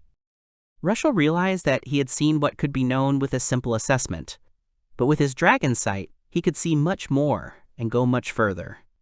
He increased the influence of dragon sight on Sophi. Suddenly, Sophi's status card changed, and instead of malaise, Rushel saw a previously hidden status, which stated that the subject was under a high-ranking curse, suppressed by a sedative, but there was a risk of death. Rushel once again enhanced the dragon vision, directing it to obtain data on the high-ranking curse cast on the subject. He needed details. The subject's status card changed again, and Rushel saw the information that when the curse was cast on the subject, a cursed dragon weapon or a weapon of equivalent power was likely used. Rushel finished. He closed his eyes for a moment. He understood everything. He seriously informed those present that most likely the same curse had been cast on Mrs. Sophi as on himself. The dragon curse. Lilith asked again in horror, and the rest of the people surrounding the mistress's bed stood in shock and silence, not knowing what to say in response to the diagnosis they had heard from Rushel. Clavis asks Rushel if the curse can be lifted, if the one who cast it can be found. Rushel does not know the answer to this question, but he knows that even a caster cannot lift the dragon curse. Clavis is horrified. Kareem remains silent. Suddenly Kareem screamed, asking Rushel to give an answer. After all, Rushel himself was also under the influence of this curse, and probably he was able to remove it somehow. Kareem's face expresses hope for Rushel's answer. Rushel immediately confirmed Kareem's words. He was indeed under the influence of the dragon curse, and he knew how to remove it. Clavis hesitantly asks if this is true. Rushel confirms again. Clavis is very excited. He rushes to Rushel and asks what needs to be done for this. That is what they, the Rivia family, can do. Rushel is ready to give important information as soon as he collects his thoughts. Rushel, with a very serious look, tells Clavis and Kareem that in order to lift the curse, they need to ask a huge dragon to dispel this curse. Rushel thought. That's how he lifted his curse, and there is one dragon who can listen to him. Clavis and Lilith look at Rushel with hope and wait for him to finish his thoughts. But Rushel knows there is one problem. Rushel reports that the problem is that this dragon, although it can help, is only interested in very strong people. And if you don't challenge it to a fight, the dragon simply won't help.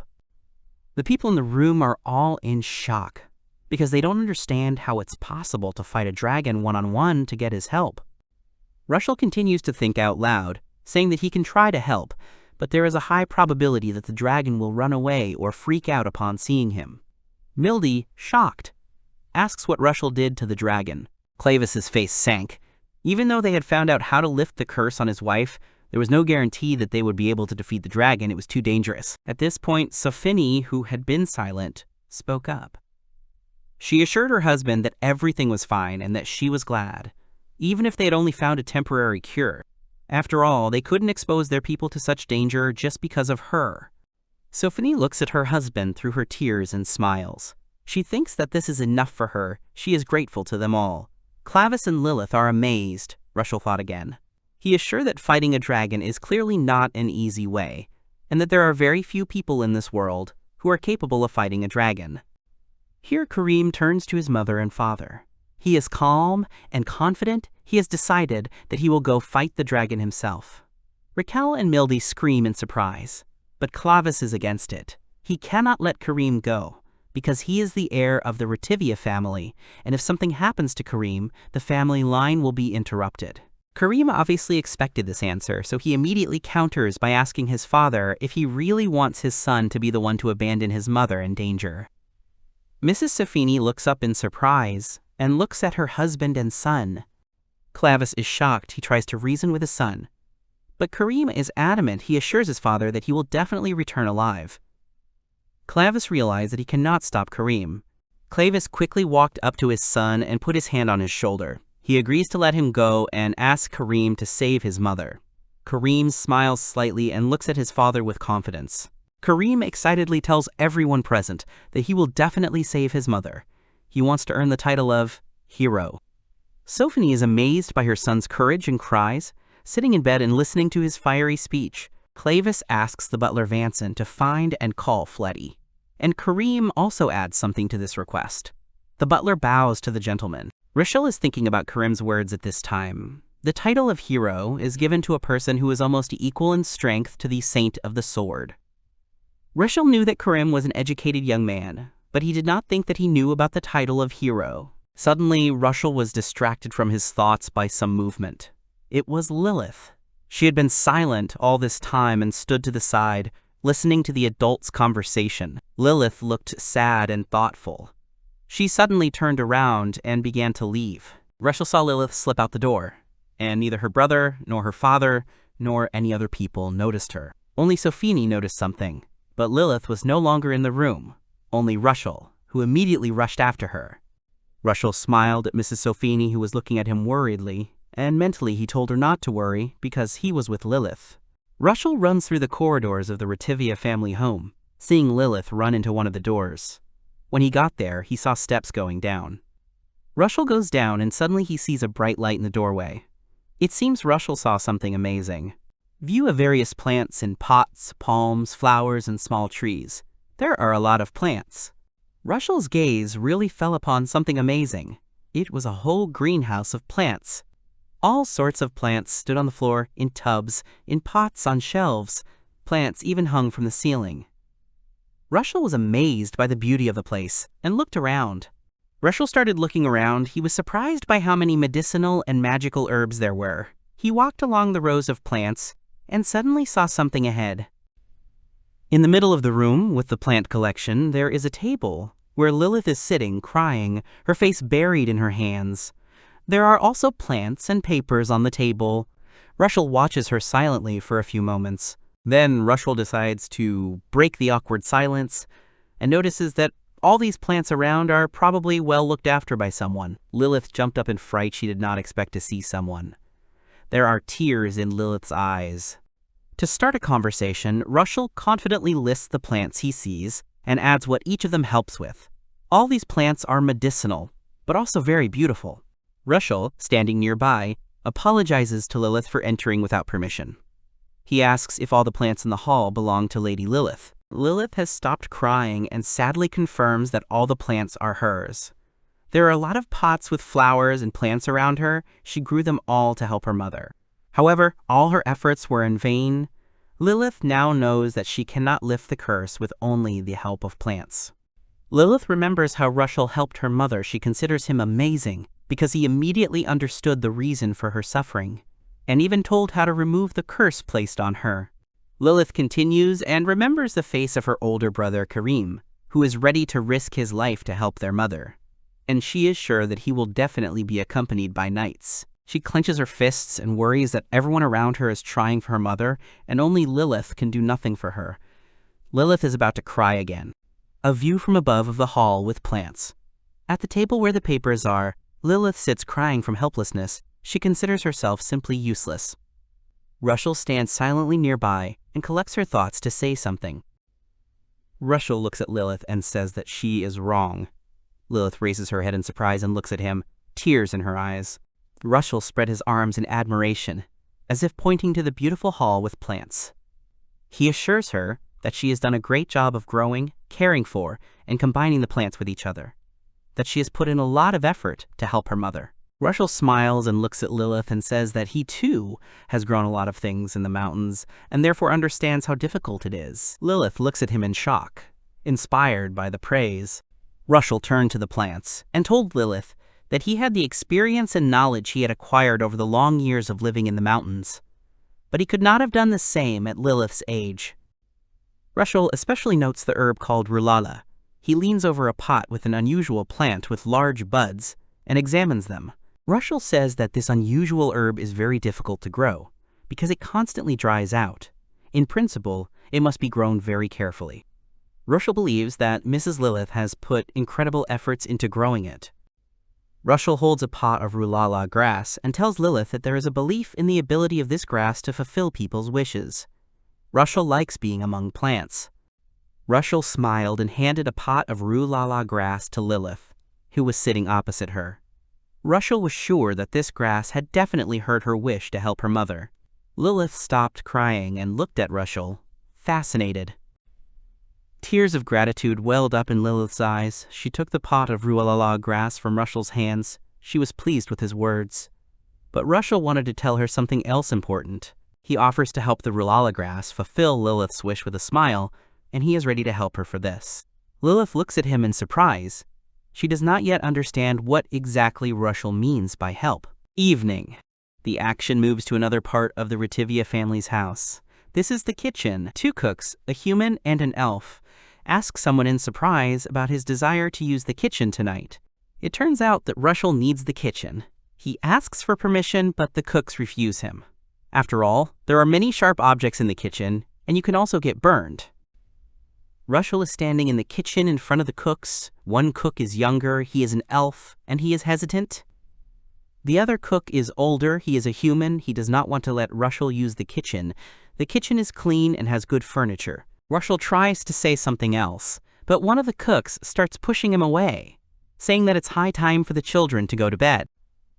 Suddenly, another man entered the kitchen, his hands crossed behind his back. He asks, "What is going on?" The Provar elf holds Rushel by the scruff of the neck and is ready to throw him out. The cooks and Rushel are surprised to see the man enter. A man in a tall hat entered the kitchen. It was the chef. He was already very old, but dressed neatly. The cooks were surprised. The elf cook began to justify himself to the chef, saying that Rushel wanted to use the kitchen.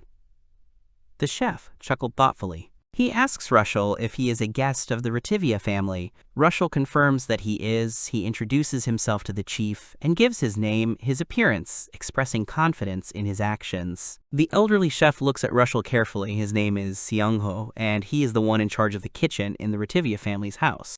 Rushel respectfully asks the chef for permission to use the kitchen. But the old chef shakes his head. He cannot allow it. Chef Seongho narrows one eye, holds up two fingers, and tells Rushel that he has two reasons for this. Chef Seongho can't let Rushel use the kitchen, firstly because he is a guest of the Rivia family, and Seongho can't let Rushel work as a servant.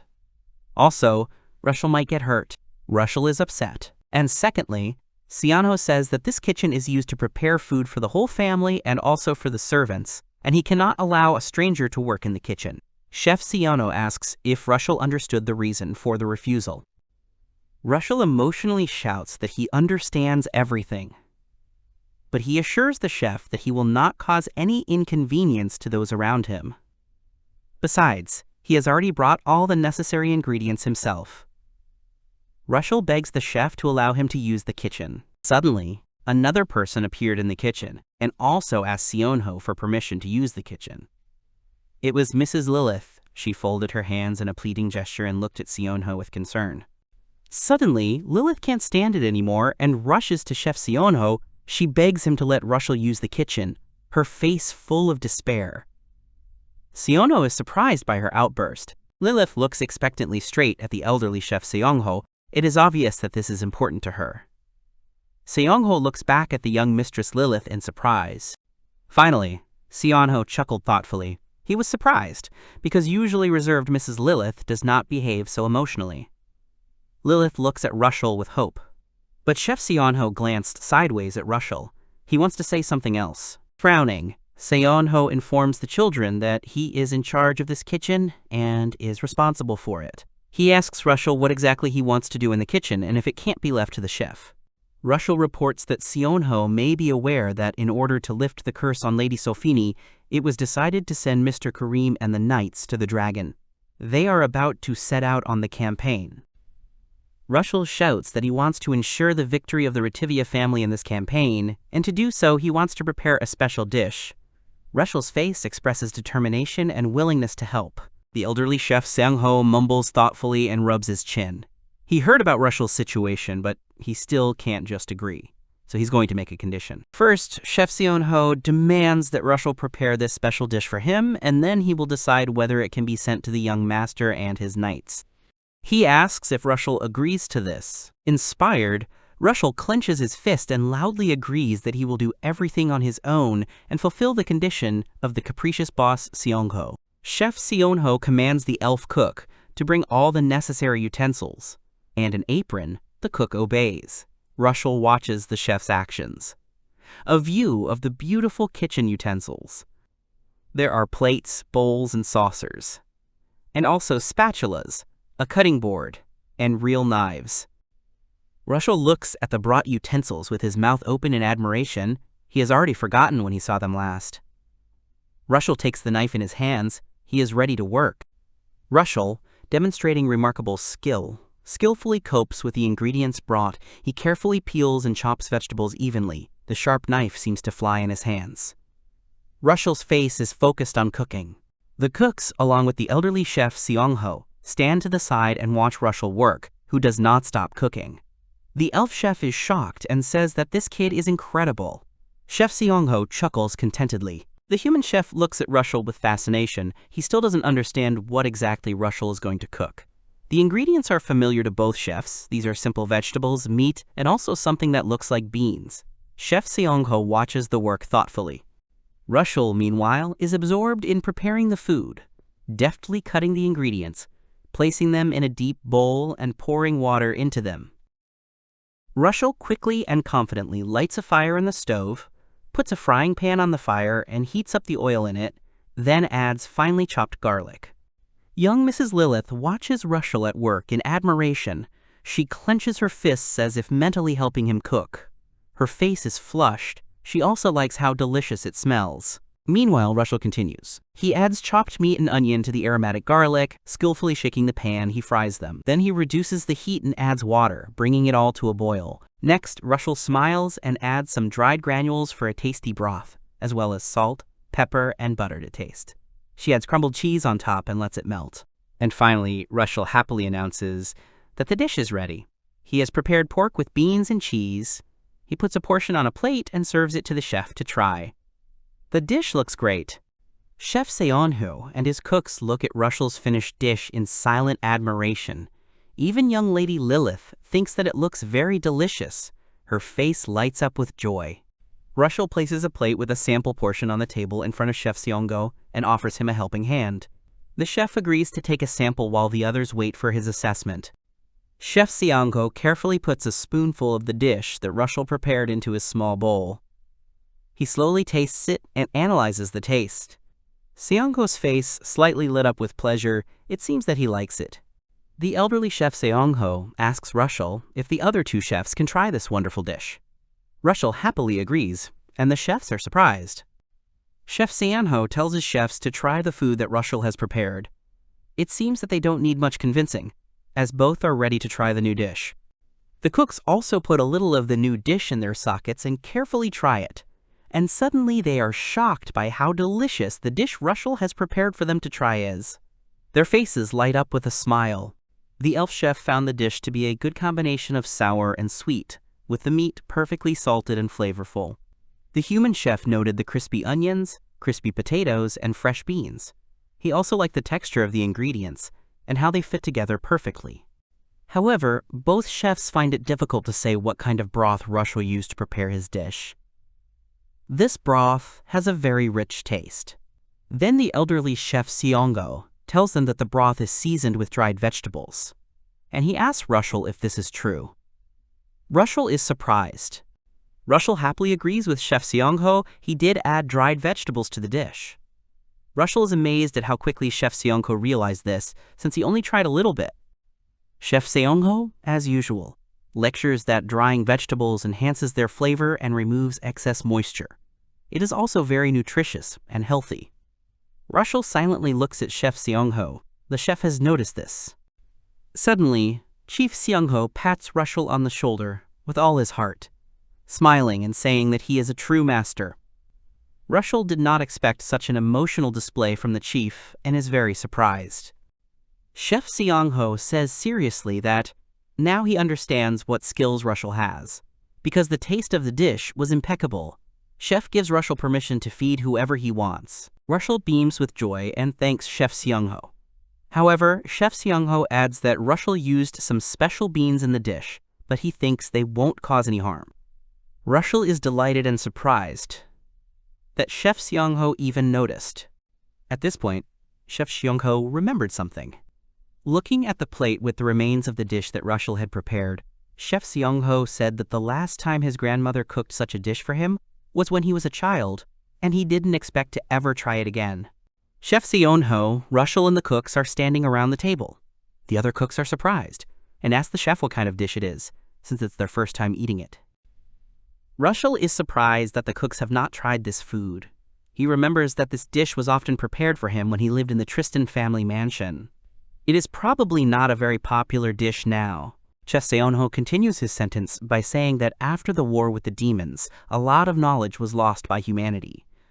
Rushel and the cooks listened to him in surprise. Chef Sainyeom pointed out that this recipe is one of those lost knowledge. Pork with beans and cheese is now a forgotten dish, and the chef thought that no one would ever make it again. Rushel looks at the chef in surprise. He finally understood the reason for the chef's ignorance. And the chef at this time turns to Rushel. Apparently he wants to say something. But the chef, with a small smile on his face, tells Rushel that thanks to him and his dish, Chef Seonho remembered the taste of childhood. Rushel froze for a moment. Rushel is embarrassed and presses his hand to his chest. He did not expect such a violent effect. But he is very glad that he decided to cook this particular dish. The remains of beans with pork are on the table in a bowl, and young Mrs. Lilith, without looking away, looks at the contents of the plate. She seems enchanted. Lilith walked closer to the male chefs and Rushel and coughed. Gathering her courage, she shouted that she wanted to try it too, looking at the table where Rushel's pork and cheese bean platter was sitting. Chef Seonho feigns sternness and says that it is not appropriate for a young lady to eat the food that was prepared for tasting. Lilith is upset, but she weakly tries to convince Chef Seonho. But suddenly Chief Seonho winked conspiratorially at Mrs. Lilith, pressing his finger to his lips. He smiles and assures that they will not tell anyone about this. Mrs. Lilith does not understand what Chief Seonho wanted to say at first, but after a moment she guesses and happily thanks him. Her eyes are shining, and her face is pleased. Rushel politely hands the young mistress a plate of food, asking her to try it. She is pleased. Lilith carefully puts a spoonful of food into her mouth, and suddenly her face lights up with pleasure. It is very delicious. Rushel and Chef Seonho watch her. Chef Seonho said that if the young lady Lilith approved of the taste of this dish, then the others will definitely like it. Rushel, hearing his words, decides to add something. Rushel tells Chef Seonho with a pleasant smile that she wants to cook something else, and if the chef doesn't mind, he will cook a new dish for the chef too. View of a large, beautiful house and a yard with a park. There are round tables on the street, with people sitting at them.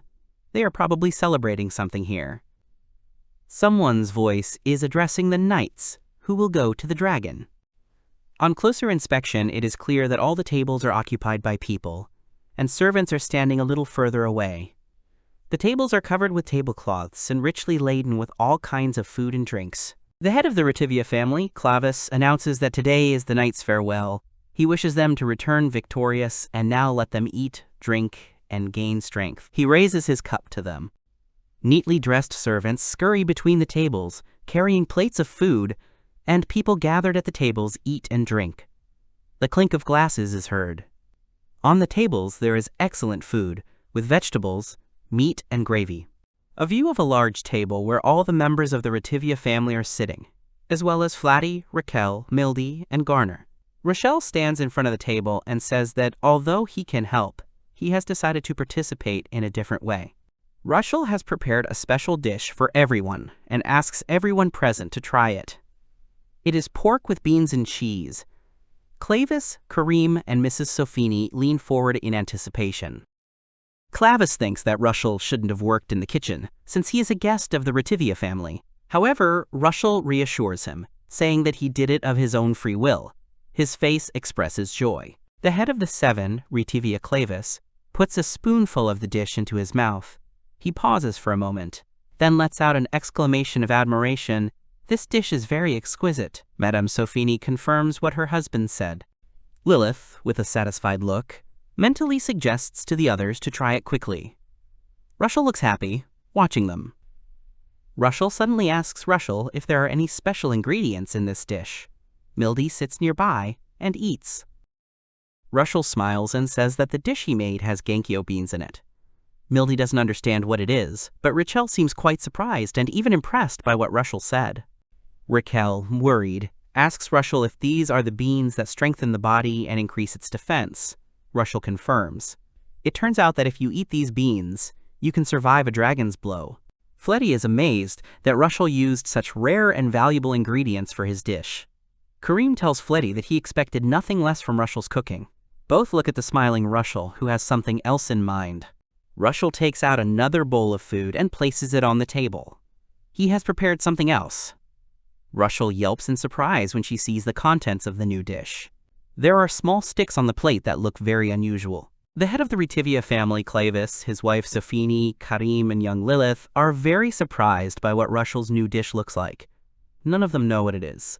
Not even Karim and Clavis, who are researchers. Rushel, in order to calm the crowd, said that he had received permission to cook from Chef Siongo himself. But he was still a little skeptical. Clavis was surprised that Chef Siongo himself was involved in this. Rushel finds it difficult to explain the situation more simply, but finally decides to do so. He says that this new dish is a little dangerous. Karim and Clavis are tense, worried that the food could be dangerous. The discussion at the table began. Fletty is sure that Rushel's dish does not look dangerous. Raquel is afraid to try it, and Mildy suggests that perhaps the dish does not taste very good. Rushel reassures them the dish is not poisonous. Fletty is thoughtful. Suddenly, Fletty decisively took one stick from the plate and tried it. The others sitting at the table looked at him in horror and surprise, not understanding how he dared to do this. Fletty calmly chewed his food. Fletty's face lit up with pleasure, because what he had just eaten was very tasty. Mildy and Raquel were even more shocked by what they heard. Fletty repeated once again that Rushel's dish did not look like anything dangerous. Then the head of the Clavis family decides to try it, followed by Karim, Sophi, and Lilith. Rushel's dish is also hesitantly tried by Raquel and Mildy, who decided to close her eyes just in case. And suddenly, everyone sitting at the table exclaimed loudly that it was very tasty.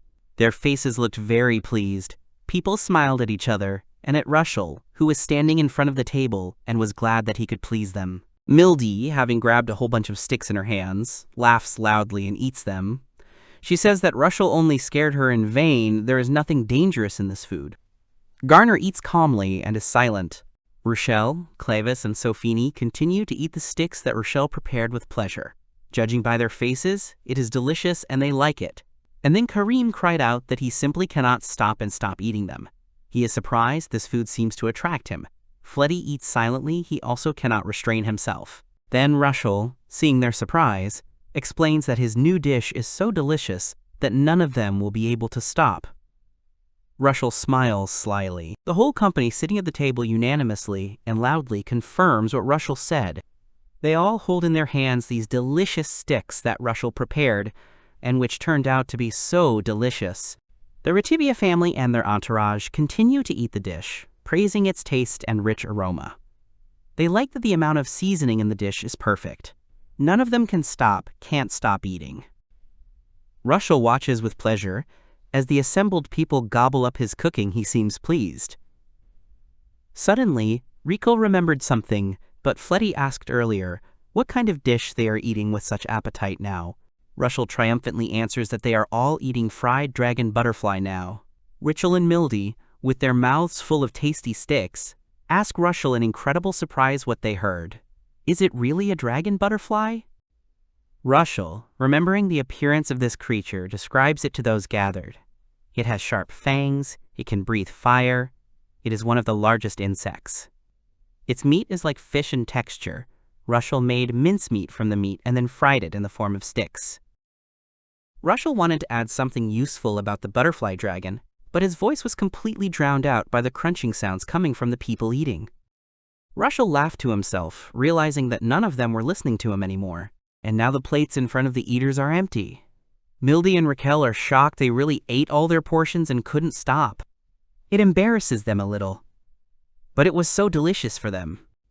Rushel states contentedly that this way, everyone who ate the dragon butterfly should now gain skills such as resistance to dragon attacks and resistance to its breath. Clavis, Karim, and Fletty are surprised. Karim thanks him. Evening. View of part of the Rivia family home. Rushel is walking along the corridors of the house. He is glad that everyone liked the food, and now he is sure that they have every chance for success. Suddenly, Rushel saw someone. It's Fletty. He's standing on the open veranda overlooking the estate.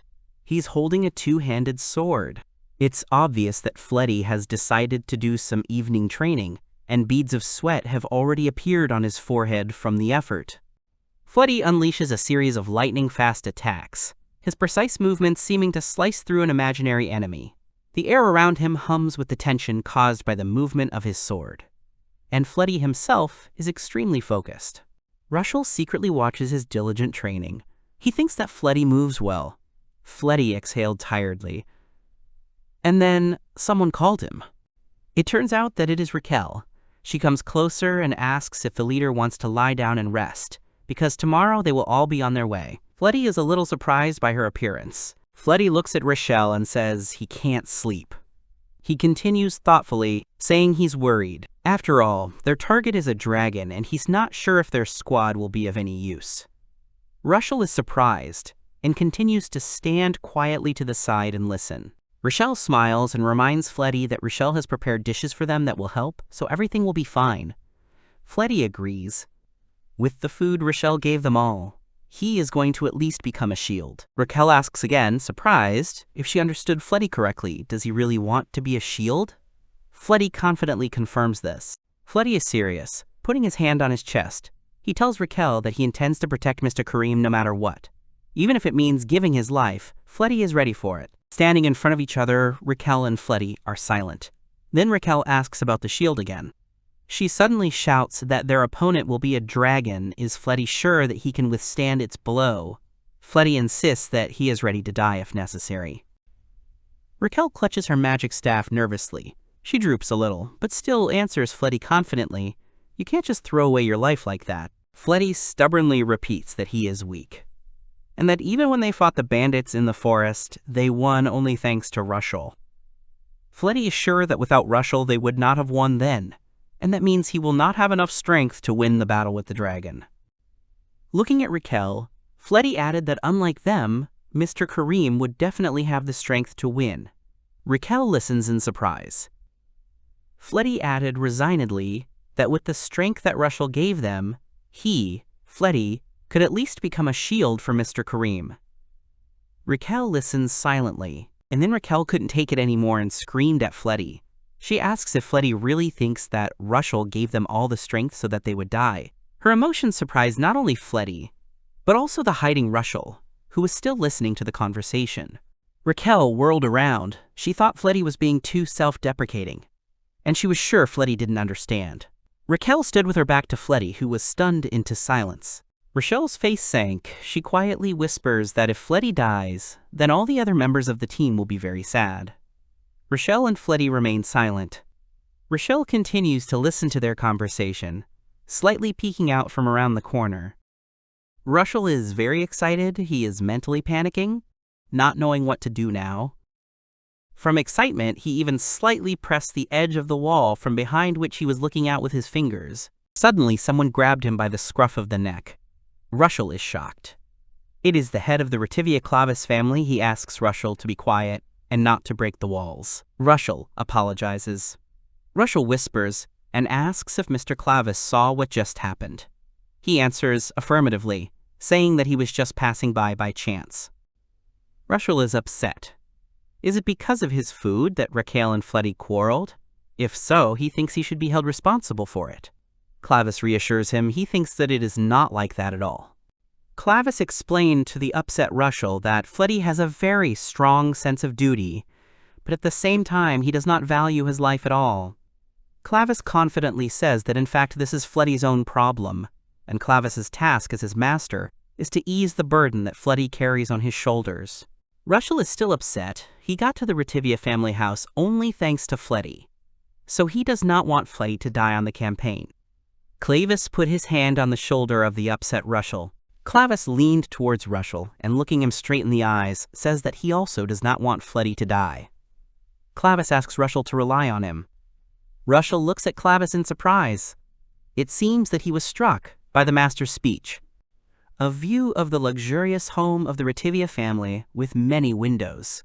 A large group of knights in full armor kneel and wait. The action moves to the hall, where the Rivia family is located on the platform. The head of the Clavis family speaks, addressing the knights of the Rivia family, who have decided to challenge the dragon to lift the curse from the wife of Lord Clavis. The knights listen to the speech. The head of the Clavis family speaks loudly and confidently, saying that he is proud of his knight's courage and loyalty. In front of him, in the first row, are Garner, Mildy, Fletty, and Raquel. On the platform are Mrs. Sophi, Lilith, and Rushel. Everyone listens to the head's speech. The eldest son of the Rivia family, Karim, stepped forward and beckoned to the knight captain Fletty. Fletty immediately obeyed, and as he approached, he again knelt before the members of the Rivia family and the head, Lord Clavis. Clavis looks at Fletty, who is standing in front of him in a bow. For a moment, he addresses him by name and suddenly hands him something, which greatly surprises Fletty, who raises his head. The head of the Rivia family, Clavis, sits in a chair that resembles a throne and confidently hands Fletty a sword in a rich sheath. He looks straight at Fletty and wants Fletty to take this sword with him to fight the dragon. Fletty and the rest of the knights close to him are in shock. They are all very surprised by the action of their master, because this sword is a sacred relic, because this sword is the language of flame. Suddenly, Rushel remembered the bandit in the cave, with whom he fought in the forest when he helped the knights. He is absolutely sure that this is the same sword. Fletty pulled himself together. Overcoming his excitement, he accepts the most valuable gift from Mr. Clavis. He is grateful to the master for it, and swears that he will lift the curse from Mr. Sophi's wife, even if he has to give his life for it. However, Mr. Clavis clearly wanted to hear something else. He asks Fletty again about his life, and adds that since he, Clavis, gave Fletty this priceless sword, does Fletty understand the meaning of this? Fletty is sure that he does. And again, Mr. Clavis says that again Fletty didn't understand anything. Fletty raised his head in surprise and looked at Mr. Clavis in confusion. Looking straight into the eyes of the surprised Fletty, the head of the Rivia family, Clavis clearly says that he wants Fletty to return alive and personally give him this sword. Fletty is amazed. Suddenly, a voice from the side calls Fletty and Karim by name. They turn around at the sound, as does Clavis. It is probably the voice of Mrs. Sophi. Standing up from her chair, she thanks them for fighting for her. But she doesn't want Fletty and Karim to feel like they owe her anything. Standing near the men, she asks them to come home alive. Karim smiles in agreement, and Fletty seems surprised again. Then, Mr. Clavis, looking at Fletty, asks again if Fletty has understood what he and Mrs. Sophi want from him. Fletty lowered his head, tears welling up in his eyes. He formed a fist with his gauntleted hand and slammed it loudly on the floor, causing surprise in Mr. Clavis, who was sitting in front of him. Raising his head sharply, he confidently declared that he, Fletty Heimrud and he, swear that they will all return alive, and that he will definitely return Lord Clavis's sacred relic. Fletty finally understood everything. The head of the Clavis family jumped up from his chair. He thought it was a great speech. He loudly proclaimed that he wished for the entire party to be blessed by the Holy Spirit Liamel. Suddenly, the whole hall is filled with a deafening roar of knights, who thus express agreement with the words of their master. Clavis stands on the platform with his arms outstretched in honor of respect. Karim and Fletty stand nearby. Suddenly, in all the noise, Clavis caught a movement out of the corner of his eye. It was Rushel, who was looking in his direction. Clavis smiled at Rushel. Rushel mentally admired the behavior of the head of the Rivia family. The action moves to the street. A detachment of knights led by Fletty is preparing to set out, equipping horses. Fletty apologizes to Raquel for yesterday's incident. He said too much. Raquel is a little surprised. Fletty, holding the sword he received from Lord Clavis. He's not going to throw his life away, and he hopes Raquel won't turn her back on him. Raquel smiles and says she won't abandon him. Karim, sitting on his horse, asks intently if everyone is ready for the campaign. He commands the departure of the detachment to the northern mountains, where the dragon lives. Fletty and Karim are riding at the head of the Rivian knights. The entire squad has set out. Behind them are their knights, among them Mildy, Raquel, and Garner. The Rivian knights look very impressive and stern. A view of many horses walking. Apparently this is a squad of Rivian knights crossing different terrains on their way. There is grass, a river, and even rocky paths through which they carefully make their way. Suddenly, a horse's hoof clicked loudly, and Karim and Fletty, riding ahead of the Rivia knights, looked up, both of them noticing something unusual. In front of them is a view of a mountain. This is the mountain where the dragon lives. It is very high and surrounded by forest and hills. The squad of knights and the accompanying carriages stop, amazed by the beauty and grandeur of the mountain. Karim gives Fletty the order to set up camp. They will spend the night here today and set out on foot tomorrow, so all the knights must be well rested. Fletty understands. Evening. The forest has darkened, and the mountain looks ominous against it. The knights of Rivia have set up camp, lit fires, and are now resting, preparing for tomorrow's climb into the mountains. Some are eating, some are talking. Karim is standing by a tree near the camp where his knights are resting. He is looking thoughtfully at something in his hands. It is a leaf of some plant. Karim remembers Lilith. His face is worried. Karim remembers his sister Lilith's sweet face, and how on the day of leaving for the campaign she gave him some medicinal herbs in a bag. He was very grateful to her. He remembers that Lilith said something else. Karim remembered that little Lilith had given him a pressed leaf of the rulala grass as a farewell gift, and this unusual grass is capable of fulfilling people's wishes. She then wished for the mother's curse to be lifted, and for Karim to return home alive. Karim holds a leaf of the rulala herb in his hands, and remembers that Lilith asked him to be more careful. He anxiously thinks that if only she would wait for him. Morning. View of the mountain and the lightened forest. The detachment of the Knights of Rivia has broken camp and is ready to set out. Karim commands the march. He suggests moving according to the map given to them by Rushel. Fletty agrees. They are ready. Fletty has pulled out a leaf from a large plant, holding it in both hands. Karim asks uncertainly if it is a map. Fletty says that Rushel told them to open the package with the leaf when they reached the Dragon Mountain. Fletty is still holding the leaf. Suddenly the sheet in Fletty's hands gave off a huge puff of steam, from which a small silhouette of a man similar to Rushel jumped out. Karim and Fletty were incredibly surprised. No one expected such a violent effect. Raquel in the club, the couple recognized Rushel and screamed in surprise. Karim and Fletty silently and shockedly looked at the silhouette. Both fell into a slight stupor, and Mildy did not understand at all what was happening. Rushel, who appeared in the clouds of steam from the leaf, apologizes for scaring everyone. He explains that what they see is the action of the possessed grass with a part of his soul. Raquel is shocked. She asks if it is the very rare herb, which is even rarer than the other magical herb. Rushel confirms Raquel is right from the steam. Mildy watches with her mouth open.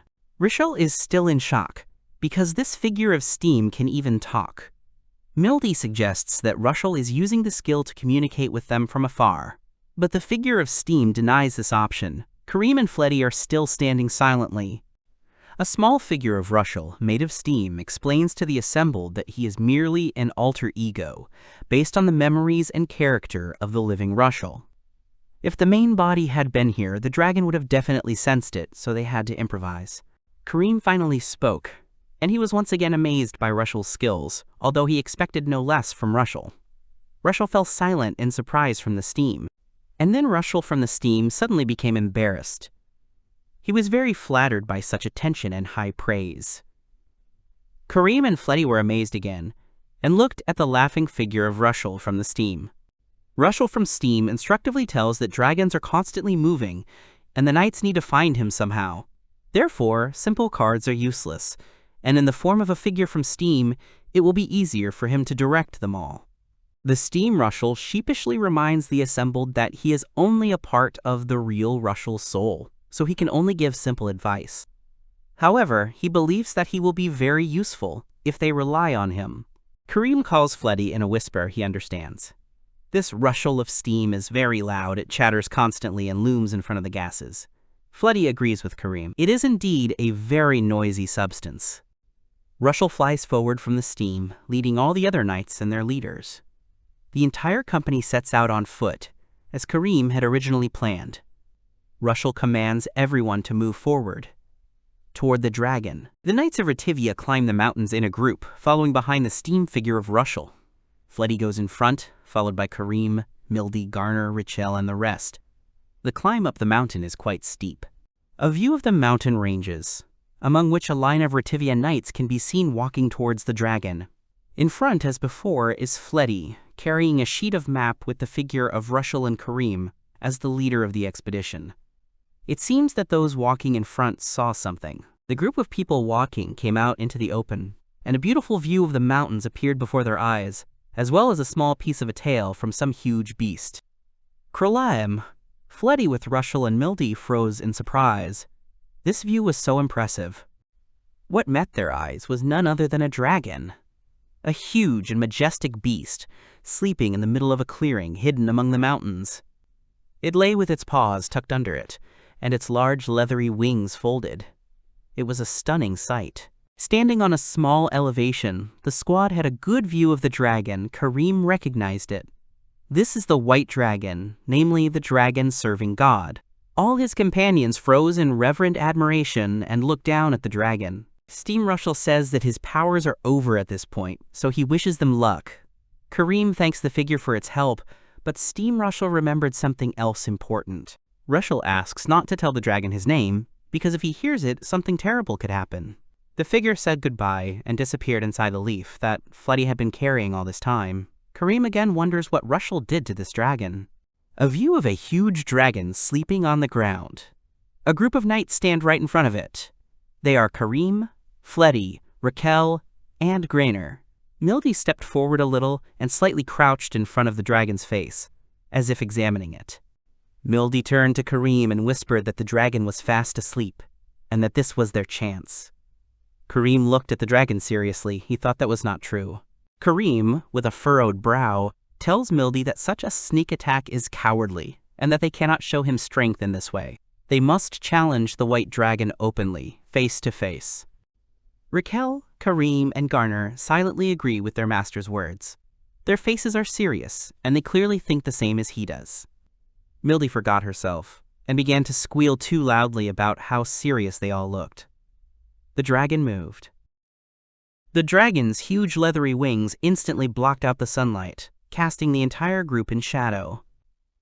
Kareem, Raquel, Fletty, and Garner stare in shock as the dragon rises, Mildy not seeing it yet. Then Mildy realized that something was wrong and turned around. Seeing a paw with huge claws in front of her, she squealed again, unable to contain her emotions. The dragon suddenly said that it was too noisy here. A huge white dragon appeared before them, furiously asking who they were and how they dared to interrupt his sleep. Kareem and his soup cooks were taken aback by the dragon's anger, and a gust of powerful wind swept across the clearing from the movement of his wings. Here the dragon looked a little further than those who stood at his paws, he chuckled. The white dragon saw a large detachment of knights and archers ready for battle, who stood a little further away, waiting for the signal of the master. Apparently, the dragon understood everything. The white dragon looks again at those who stand at his paws and states that this whole company did not end up in this place by chance. Kareem, Raquel, and Fletty are full of determination, but Mildy is still in shock from what she saw. Kareem, as the leader of the expedition and the heir of the Rivia family, addressed him directly, looking straight into the eyes of the white dragon. Kareem said that they had come to ask for help in lifting the dragon's curse. He was asking the dragon for help. The dragon chuckled thoughtfully. He looks at Kareem intently and asks if Kareem knows what he needs to do for this. Kareem, frowning, looks at the dragon silently. Kareem and Fletty are ready for battle. They have their weapons in hand and are in fighting positions. Kareem firmly tells the dragon that they are ready. Mildy draws her bowstring and complains about why they couldn't have struck the dragon in the back. Raquel furiously replies that they already explained to Mildy why they couldn't have done that.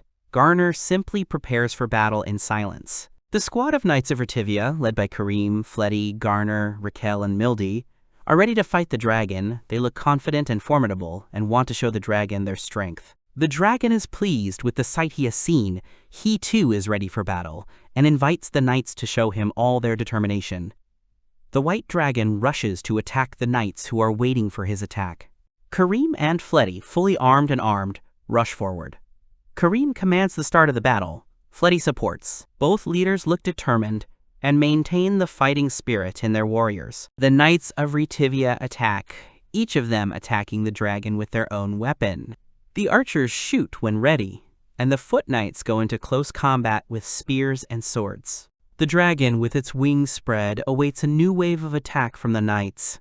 Noise and clouds of dust, raised by the movement of the dragon's wings and the knights' feet, spread across the clearing. The dragon seems very pleased with what is happening. He looks at the knights going to attack and roars happily. He thinks that this is a great strategy, without tricks, and he likes it very much. The battle has begun. Arrows are flying at the dragon, and the Foot Knights are pressing from below. The white dragon roars. They are unlikely to harm him, but nevertheless. Garner loudly commands his squad to raise their shields. The knights obey. And they build a whole wall of high shields, behind which are the rest of the group, including Raquel. The white dragon roars deafeningly across the battlefield, instilling fear in the knights not only by its appearance, but also by its sound. The dragon's wings send a powerful stream of wind towards Garner and his knights, capable of destroying everything in its path. He roars. The dragon's roar strike is so strong that even people sitting behind shields cannot resist it. Raquel covers herself with her hands, and Mildy cowers in the cold and screams that she should have dressed warmer. The dragon continues to direct his roaring blows at them and loudly asks how long they can withstand his monstrous breath. The knights behind the shields are still holding their formation and holding on. Suddenly, Fleddy appeared above the dragon's head. He didn't just jump out, but was ready to strike at the enemy. He raised his sword to attack. But the white dragon is not so easily fooled. He considers Fleddy naive and easily repels his attack with just one turn of his powerful head. Fleddy winced from the blow, but managed to land successfully on the ground nearby. The dragon looks at Fleddy and asks if Fleddy really thought he, a dragon, would let his guard down if he was distracted by the knights behind the shields. He adds that his comrades have already turned to ice from his breath. Then, large fireballs flew at the dragon. From the side, it looks like one of the knights directed magic against the dragon.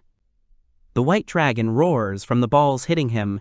He did not expect a blow in the back and therefore looked back, looking for the source of the magical attack. But behind him are the same knights behind the wall of shields. It turned out that behind the wall of shields there were not just knights, but a whole squad of magicians. At the head of the squad of magicians is Raquel. It was she who gave them the command to shoot magic balls at the dragon. And they are ready to strike again. The dragon is surprised how it is that the people who were hit by his breath are still able to move. He thinks it is impossible. Raquel shouts to her squad of mages to prepare for the attack. They all raise their magic staffs and prepared to shoot at the dragon again. The dragon suddenly rose into the air and decided to attack the knights hiding behind the shield wall from the air. But then grappling hooks rose from the ground and caught on the dragon's wings, preventing it from taking off. The dragon was surprised. The dragon does not give up so easily. He flaps his huge wings and tries to rise into the air. At this time, several people, including Mildy, try to climb the ropes with which other people hold the dragon. Mildy runs up the rope and screams that the dragon can't escape.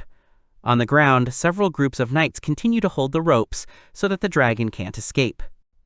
Finally, the fastest ones who are able to run up the ropes in jumps try to jump on the dragon. At this time, he calls them annoying and drives them away like flies, trying to throw the knights off himself with sharp movements. But several people, including Mildy, manage to cling to the dragon's skin and are now on its paws and body. Mildy screams and asks if they are all ready. The knights answer in the affirmative, and then Mildy prepares to give another order. Mildy suddenly commands her knights to let go of the dragon, then she and the others quickly jump off the dragon. The dragon is very surprised because they put so much effort into climbing on him. And then the dragon noticed that something was sticking out. Between the scales of his body, he looked closely and discovered that these were some cylinders with a fuse. The dragon realized that it was explosives, and an explosion thundered into the same world, and a bright light flared up. The dragon screamed terribly in pain, deafening everyone who was nearby, including Mildy and the knights who were still falling to the ground, who covered their ears with their hands. Kareem is waiting for the falling people below. He threw his sword up and used the wind skill, which caught the falling knights and Mildy. Strong wind clubs enveloped the people and smoothly lowered them to the ground. They were not hurt. Kareem praises Mildy and her group, calling them well done. Mildy is in her element and joyfully shouts, thanking Kareem for the praise. The other knights silently bow to Mr. Kareem. Mildy is in a belligerent mood, and after what happened, she confidently says that their attack should have reached the dragon.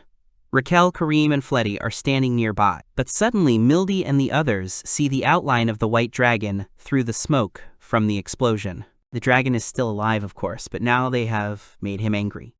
There are clouds of dust and smoke around the dragon, and in this form he has become even more dangerous.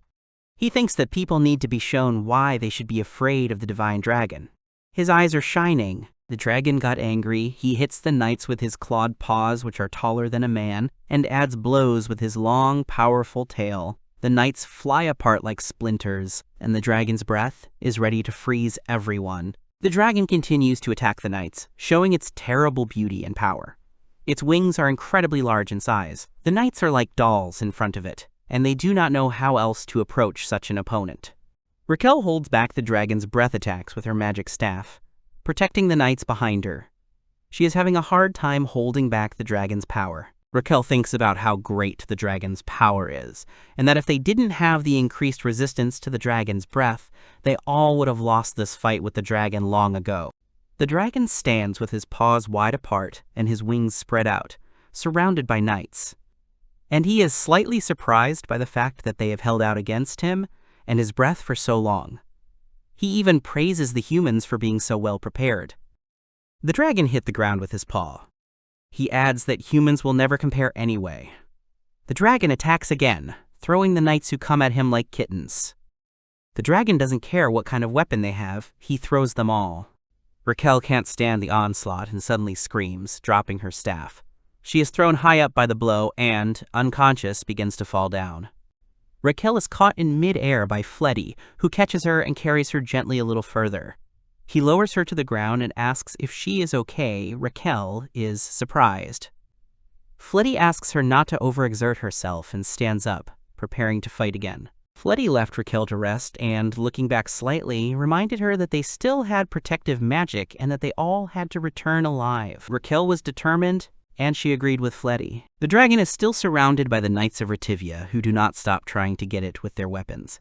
It seems that it is not difficult for him at all. Fletty rushes to help his people, holding his sword at the ready. Fletty lets out a battle cry, and with a wide swing of his sword strikes the dragon's hide. The dragon sees him, but chuckles thoughtfully. He considers Fletty's blow too weak, but looks at him carefully. Fletty is amazed that he couldn't even scratch the dragon's skin, even though he had received a damage boost to dragons from Rushel's food. The other knights have a moment's respite and stand nearby. Suddenly, someone shouts for Fletty not to lose heart.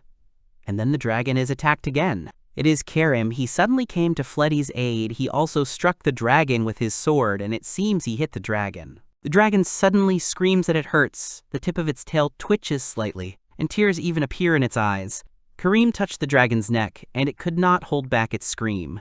Fletty calls Kareem, and he says that it seems that their attacks on the dragon are working, and he himself is just putting on a brave face in front of people, despite all his power and strength.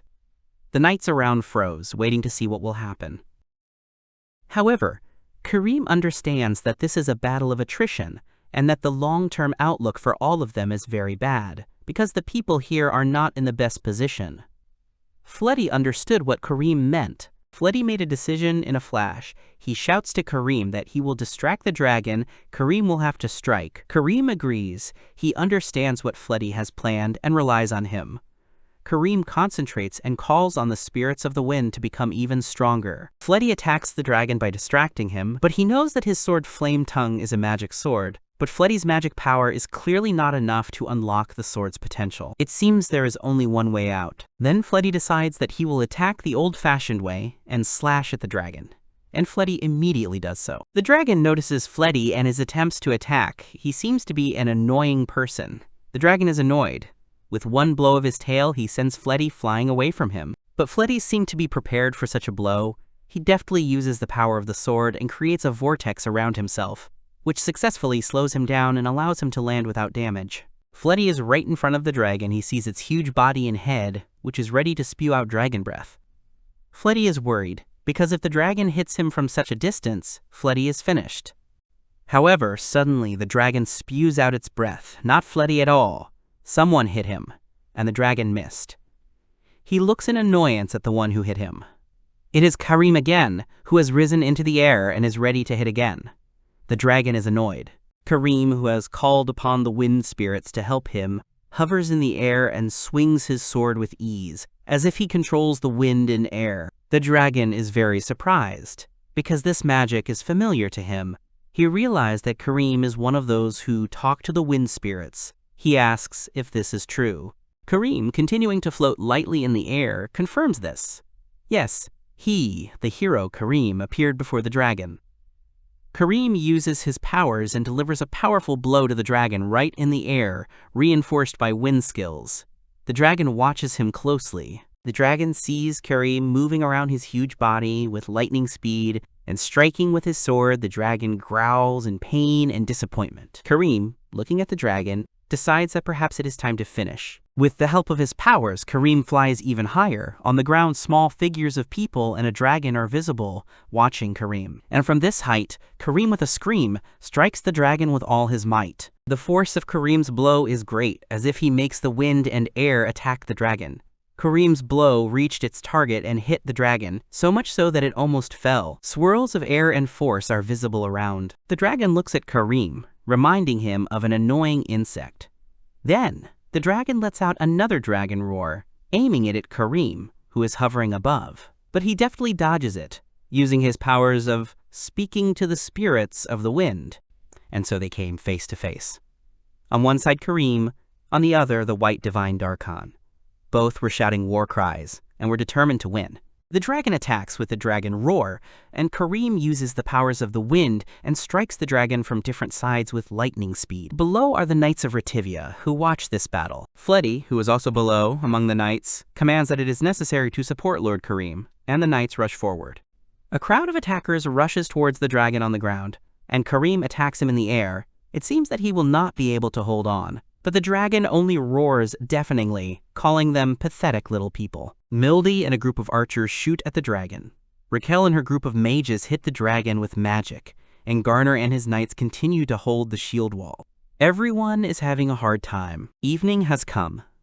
Mildy, Raquel, and Garner, like the rest of the Knights of Rivia, are exhausted and can barely stand on their feet. This battle is not easy for anyone. Fleddy is also tired. The knights around him can barely stand. Fleddy calls for Mr. Kareem, but he is also exhausted and breathing heavily, looking ahead. The white dragon stands above Kareem, who sits powerlessly on the ground. His impressive winged figure looks majestic and terrifying against the background of the moon's disk. The dragon laughs. He praises the humans for being able to hurt him so badly, but Kareem is already wounded, as are his men. The dragon looks down at Kareem. He knows that none of them can continue the fight. Kareem breathes heavily and looks at the dragon. It continues to speak. It is just a little tired, and now it is all over for the people. The dragon swung its paw. It wants to strike. Kareem tensed and prepared. Seizing the moment, Kareem jumped back from the dragon's deadly paw, which caused the dragon new surprise. He didn't think that Kareem could still move. This is the last chance. Kareem lands and immediately calls upon the power of the wind, raising his hand with the sword. Kareem mentally asks for help from someone and closely watches what is happening. The dragon chuckles loudly. He is triumphant. But at the same time, he praises Kareem for his persistence in the fight. The dragon waits to see what will happen, because after Kareem's blow, nothing happened. He looks at Kareem raising his sword, but there was no blow. Suddenly, the dragon can't stand it anymore and starts laughing. Quietly at first, but his laughter grows louder and louder. He asks Kareem if he's going to continue or if he's out of magic power. Kareem is tired, but he does not agree with the dragon and his conclusions about his condition. Kareem believes that everything went according to plan. Suddenly, Fleddy jumped out, and from the height of the jump, he swings his sword, preparing to strike. Fleddy screams, wants to put all his strength into one blow. The dragon can't believe his eyes. He's sure it's impossible. So was Kareem's entire attack originally something else?